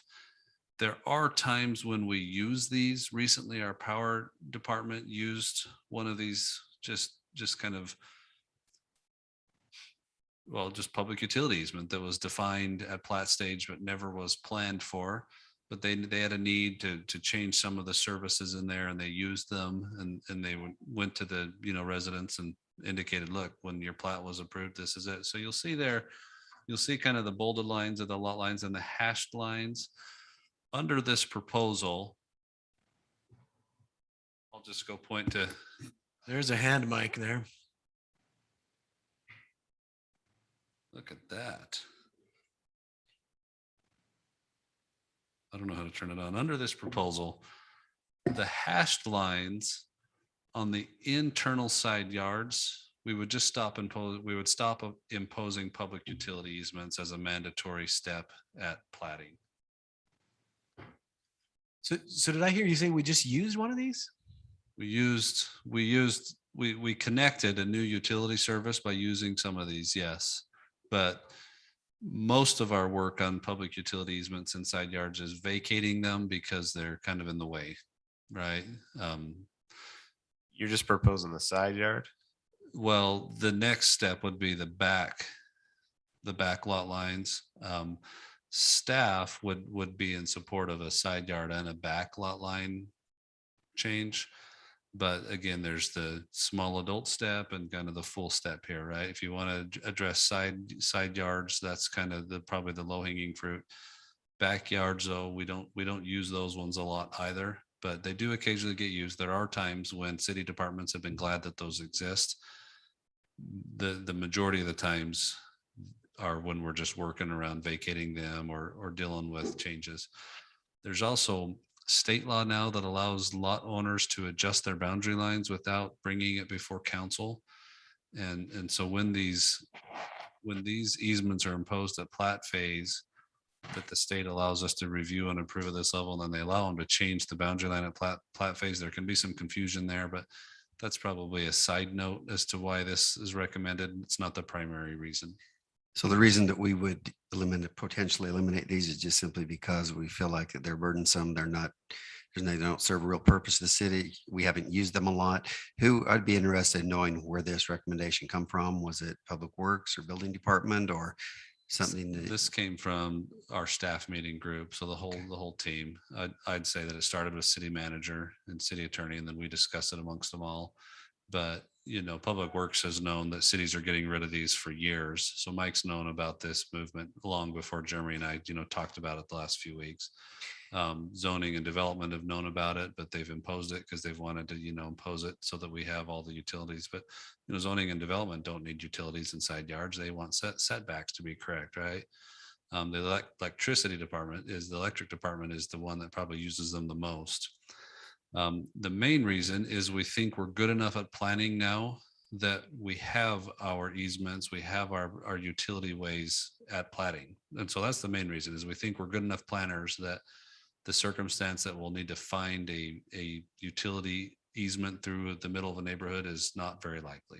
It's creating more work to have them than it is to have to go back and fix them when You have a lot, probably 50% of them that aren't really even practical anyway. You have a rock retaining wall, you have a block wall, you have things that are in the way that just make them, now power overhead would be okay, but to go do anything underground along those on the side lot is problematic.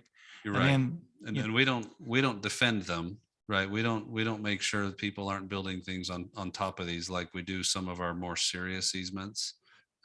These just are overlaid at plat time, and then people do what they do. So does our city require, like, so if someone's putting in a pool to come get a variance? Yeah.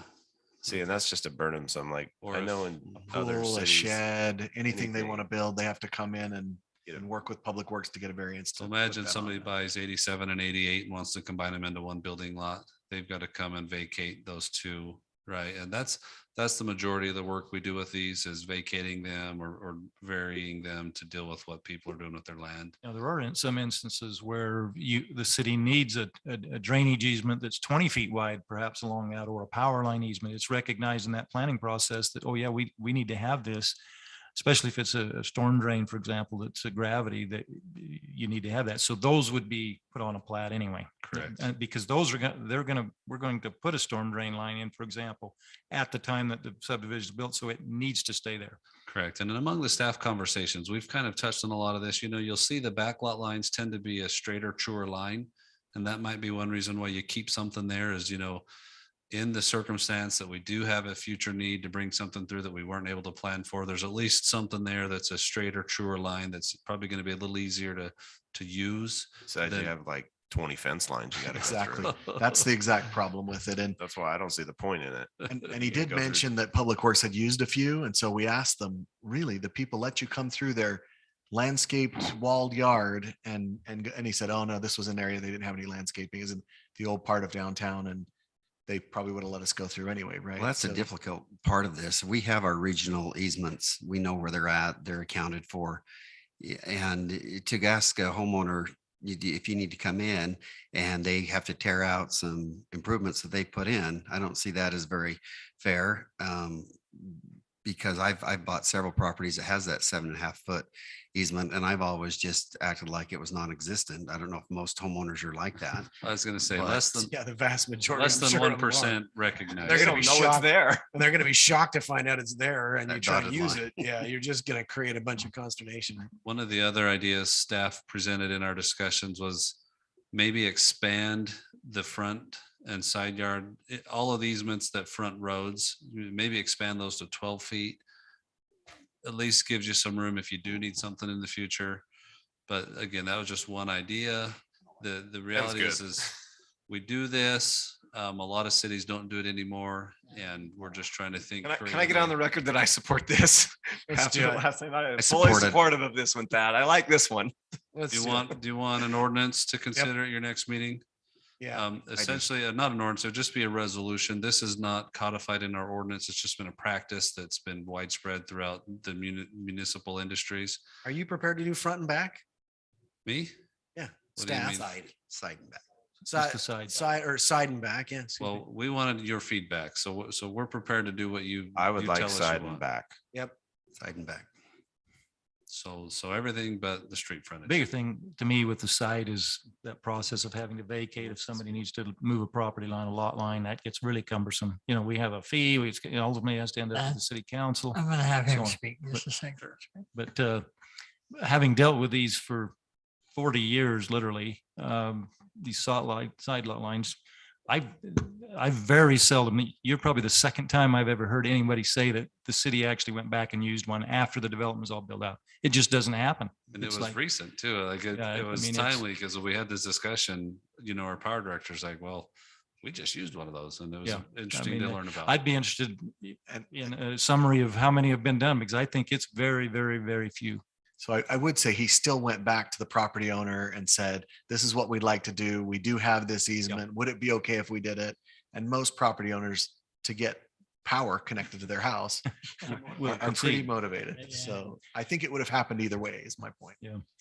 Now, Thank you for the discussion. Council, this is Mike Carlos. I'm sure he's not going to talk about the Historic Preservation Commission, but this is our This is board all new chairman. construction. This is our board chairman for the Historical Preservation. Yeah, you beat me. I didn't think you were gonna get to the appointments that fast. So I was hoping to be in here, but you did, so.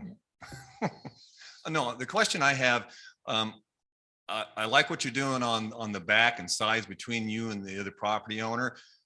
I'm here tonight because all of our final plots for the Rusted Hill subdivision, 1 through 7, whatever it is, and even the newest ones calls for 10 on the front and 10 on the sides.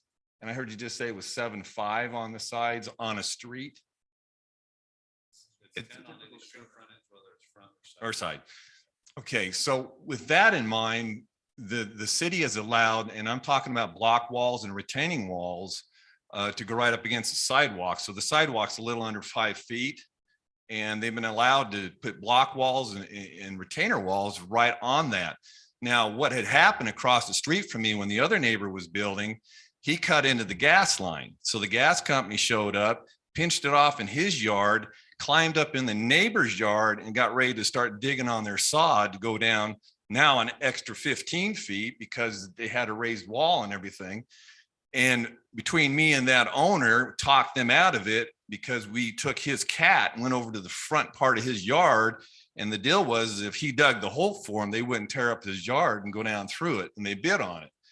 But this is what I'm saying. So this other neighbor here decided that he's going to build his right up against the wall and match the neighbor there. And I called him out on it. And I said, you can't do that. And he said, well, the city told me I could. And he put it in.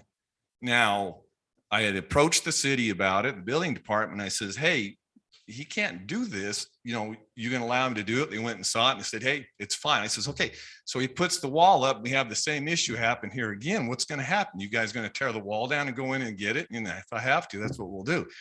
And I'm like, wait a minute, guys, this is, that isn't good city practice or whatever. So my concern is somewhere there's a lag there between final plot plans. You know what I'm saying? Because our CCNRs reflect what the city code is. And if you guys ain't going to force it, this is what I've been trying to tell our developer. We need to get rid of that as a CCNR. Because if the city ain't enforcing it, why should we with the CCNR? So are you talking about, just to be clear, there's a lot of walls back and forth and not having a diagram. You're talking like they built their block wall all the way to the property line, right? Or to The the back, to sidewalk. the sidewalk, Yeah. which typically the right of way is the back of sidewalk or somewhere close. And then there's a 10-foot easement on back of that. From the curb, yeah. So the way I see it, you got the curb, sidewalk. That's how these ones are built. And then it should be another 5 foot before they build the wall. So actually retainer. that 10-foot easement is 10 feet behind the back of walk.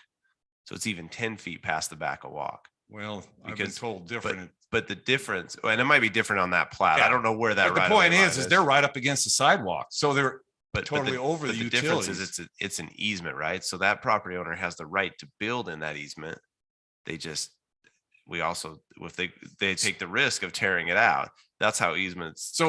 So I guess my question is, so is there no code or anything saying that a block wall or retainer wall that, Can't say that on an easement because it's private property. It's private property and yeah, you agree to the easement, but it doesn't mean you can't put something on the easement. It just means you're at risk if the public utility needs to go in and tear out whatever so if there's a gas line and they built the wall across it, the gas company can go in and tear down that wall and fix the gas line and walk away. Now, Wow. city, we usually fix that kind of stuff, but it doesn't mean the gas company will or the power company will, depending on who they are. Just kind of the risk of the easement. Well, I understand that, but like, for example, the neighbors across from me, they just put a retainer wall in and the inspectors called them on it on their footer and made them come back and dig it down. You know what I'm saying? And it's sitting right on top of the gas line. Yeah, that's crazy. I mean, I wouldn't have done it if it was my house, but the city's okay with that. See, they okayed the code. But it's not, we don't like monitor walls. Like we're not, like that's between private property owners. Wow. Okay. Everywhere else I've been. So the CCNRs can dictate it, but the CCNRs I are understand. run by the HOA. But the final, we're just reflective of the final plot plan, you know what I'm saying, and everything else too. So, but see, it just causes a can of worms, especially now when the developer leaves and we get a new board in, they got to enforce. So now you got a big can of worms even more. And that's what my concern is what's coming. So, yeah. Okay, good. No, you just straightened me out. Appreciate it. No, so Thanks, thank you. Mike. Yeah, so this isn't codified. This is not ordinance of Washington City. This is practice. We have not defended these. We've imposed them, as you see, but we don't go defend them. You know, sometimes you'll have a transmission line that'll send out letters like you can, plant grass in your yard, but because we transmit across it, you can't put a foundation, you can't build a structure. We don't do that, but we impose them widespread. One thing I want you to know is if you make a change, it doesn't apply retroactively. Everything that you've approved on final plat stays. We're still going to be vacating these, right? We're still going to be working on these forever, but we just stop imposing them on all future plats. That's what the proposal would accomplish. Any other questions for me? Thank you. Thank you. Thanks, Ted. Okay, move on to item 11. Anything to report from your assigned committees? Mayor, I actually have some items. For this time of year, we're usually not that busy with land use task force and legislative policy, but we've had some meetings and some things that I think that it's important for the council and citizens to maybe know about. First of all, the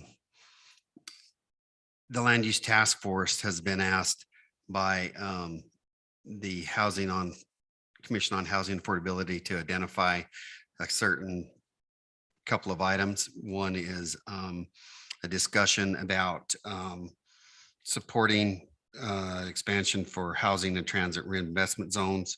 A lot of this may not mean anything, but it might. I apologize if it's something that you've already heard. But they've also, in this survey, they've identified that there is a need for better enforcement of short-term rentals tools and support for incentives for more mixed use and residential development near transit areas. Some concern, just for your information, is one concern that the task force has is about changes to the 50-50 formula. I'm sure you've heard about all that. And then some quotas on zoning. But the one thing that I wanted to mention is that, as I've said before, if you have any interest in information regarding the addition of water to the general plan, integrating that's an ongoing discussion. And then we have had some movement on our fireworks as far as the land use task force have been asked to drill down on some fireworks. I did speak with Chief Evans and we were able to, he looked at it and I've got that information. If any of you would like that, please reach out and I'll get it for you. Couple items too, just quickly. I didn't think to mention it till now, but our former council is still listed on legislative policy. So we probably need to update that, Mayor. And Who was that? It was Council Starkey. Oh, council. I thought you said councilman. Council Starkey was on it before. But anyway, we've had ongoing conversation about inclusionary zonings, working out some language. Of course, all these items that we're talking about precipitates potential legislative action during the next session. And that's what a lot of this is for. if you ever have any interest in wanting to know more about it, I'd be happy to sit down with anyone who would like to hear what's going on. The last thing I'd mention is that the last redistricting meeting here locally will be Saturday, September 25th at 10 a.m. at Dixie State University Zion's room. And that would be your last opportunity here locally to be heard on the potential redistricting for the state. Councilman, I had a question on, you said the general plan and water. What are they trying to do with? They want to add water provisions to general plan to have it identified as to where, like I say, it's still pretty preliminary, but they've discussed the idea of having it identified in your general plan where the water comes from, talks about use, future needs, secondary water, and the need for a secondary water system. So that's something the city would work on, is to understand where, like, if an example, we have this parcel that we have general planned, whatever it is, right, that we know where that water's coming from to serve that general area. Yeah. Is that what the goal is? The goal is to identify, to just basically bring the conversation of water into the general plan. So all those facets that you mentioned that would be a part of it. But the idea is that if you have it on your general plan, then it'll be discussed and talked about and be able to be identified for the future rather than what it's been in the past. I think there's just more of an urgency, as you know, the drought and all that stuff. But those are the major items. There's a lot of other stuff, a lot of conversations going on right now. And this will be a very busy legislative session after the first of the year. Councilman, you mentioned the redistricting. They're having the public feedback, and did anybody have a chance to make it up there last Friday? I wanted to go, I just couldn't make it. I know they're going to, like you said, they're going to be here on Saturday at 10 over at Dixie State. This was just one of the thoughts that I've had. It's kind of been on my mind. I just wanted to share it with you to see if maybe there's any interest in providing feedback. But I mean, we're a city of, somewhere between 30 and 35,000 residents. And I don't think we have, we have representation in the House of Representatives and in the Senate, but none that actually live in Washington. And I was thinking about that, and I thought, okay, we have our representative that covers most of Washington, but also St. George. And then we have our senator who's in Cedar City. And part of it is, over the last 10 years, we've doubled in size. We've more than doubled in size. So this redistricting, I think if you had similar thoughts to what I had, I think I'm going to try to give some feedback. And I don't know if maybe we ought to formalize some sort of a feedback from the council to this committee that we would like to have at least a House seat that represents just Washington. And Councilman, that's a great point, but that's all brought about by the maps. And you can go to the state website, you can find it on redistricting, and those maps, you can actually fill out what you think it should be and turn them in. And we could do that collectively, or we could do that individually, but I certainly see the need for it. And my point is just that we may be the fastest growing city and the fastest growing county and one of the fastest growing states. I mean, we would be right in that conversation. And at some point, I think it would be great if we had like some direct representation at the Capitol, whether that's in the House or the Senate or both. And if you look at, our population and the population growth, we're certainly deserving of that. I mean, are there 4 in our neighboring city, St. George, maybe from the House? And I think our senator, depending on where we live, is either in Cedar City or Hurricane, but we don't have any local representation. And I know it's local and I know they care, but I'm just saying actual residents of Washington. Anyway, maybe I'm the only one that. No, it's a good point, but all of us can chime in on that, because I've done it already. When you go online and you can look at their map and what they're proposing, what they're trying to do, and you can go in and actually say, well, we are just. And we have great representation. Just a tagline on the yours. Here. Yeah, in the MPO meeting, Washington City grew 49%, Mike. Everybody else was less. So we grew 9,000 residents more than in the census. Yeah. Yeah, so we are growing exponentially. So, We got That's the all I federal have, Mayor. government to tell us we were growing. yeah. Must be true. So get online, you can do it. Any other report? If not, we'll go to city manager report. Okay, thank you, Mayor. I want to give you an update on the Washington Fields Commercial Design Guidelines project that we're working on a little bit. Met multiple times over Zoom with Will Barnes and some of his people, and this project is getting pretty exciting. I think it, originally I thought, well, we'll come up with something that says, everything has to look like this, have a little silo, maybe some wood on it, but they have a lot of much more interesting ideas, which is usually the case when you bring in some professionals who do this. But they're really looking at that sort of 3650 Washington Fields Road area as the side entrance to our community. I think it'll be an entrance that a lot of people use and can really be something interesting. But it's gone a little slower than I wish it would have, but they should have a proposal and a budget number to me on Monday.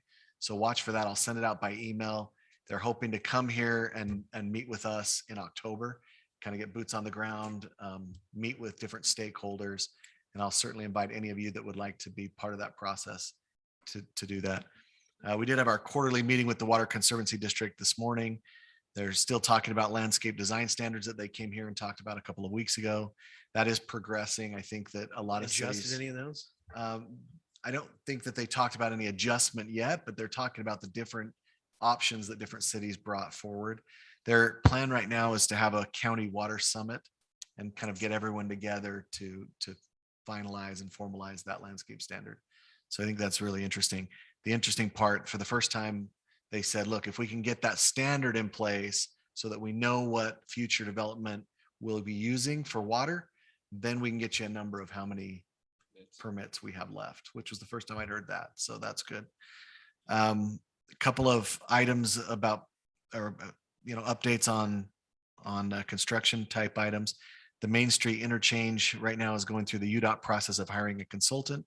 So the design process should begin October 1st. That's of interest to our community. Also, Washington Dam Road, the construction has started. The storm drains being installed on the east end of the project, with roadway improvements to start the first week of October. And I think most of you remember the Parks Cemetery Maintenance Building that we have in this budget. They are finishing the design on that. That's been a work in progress because of the cost.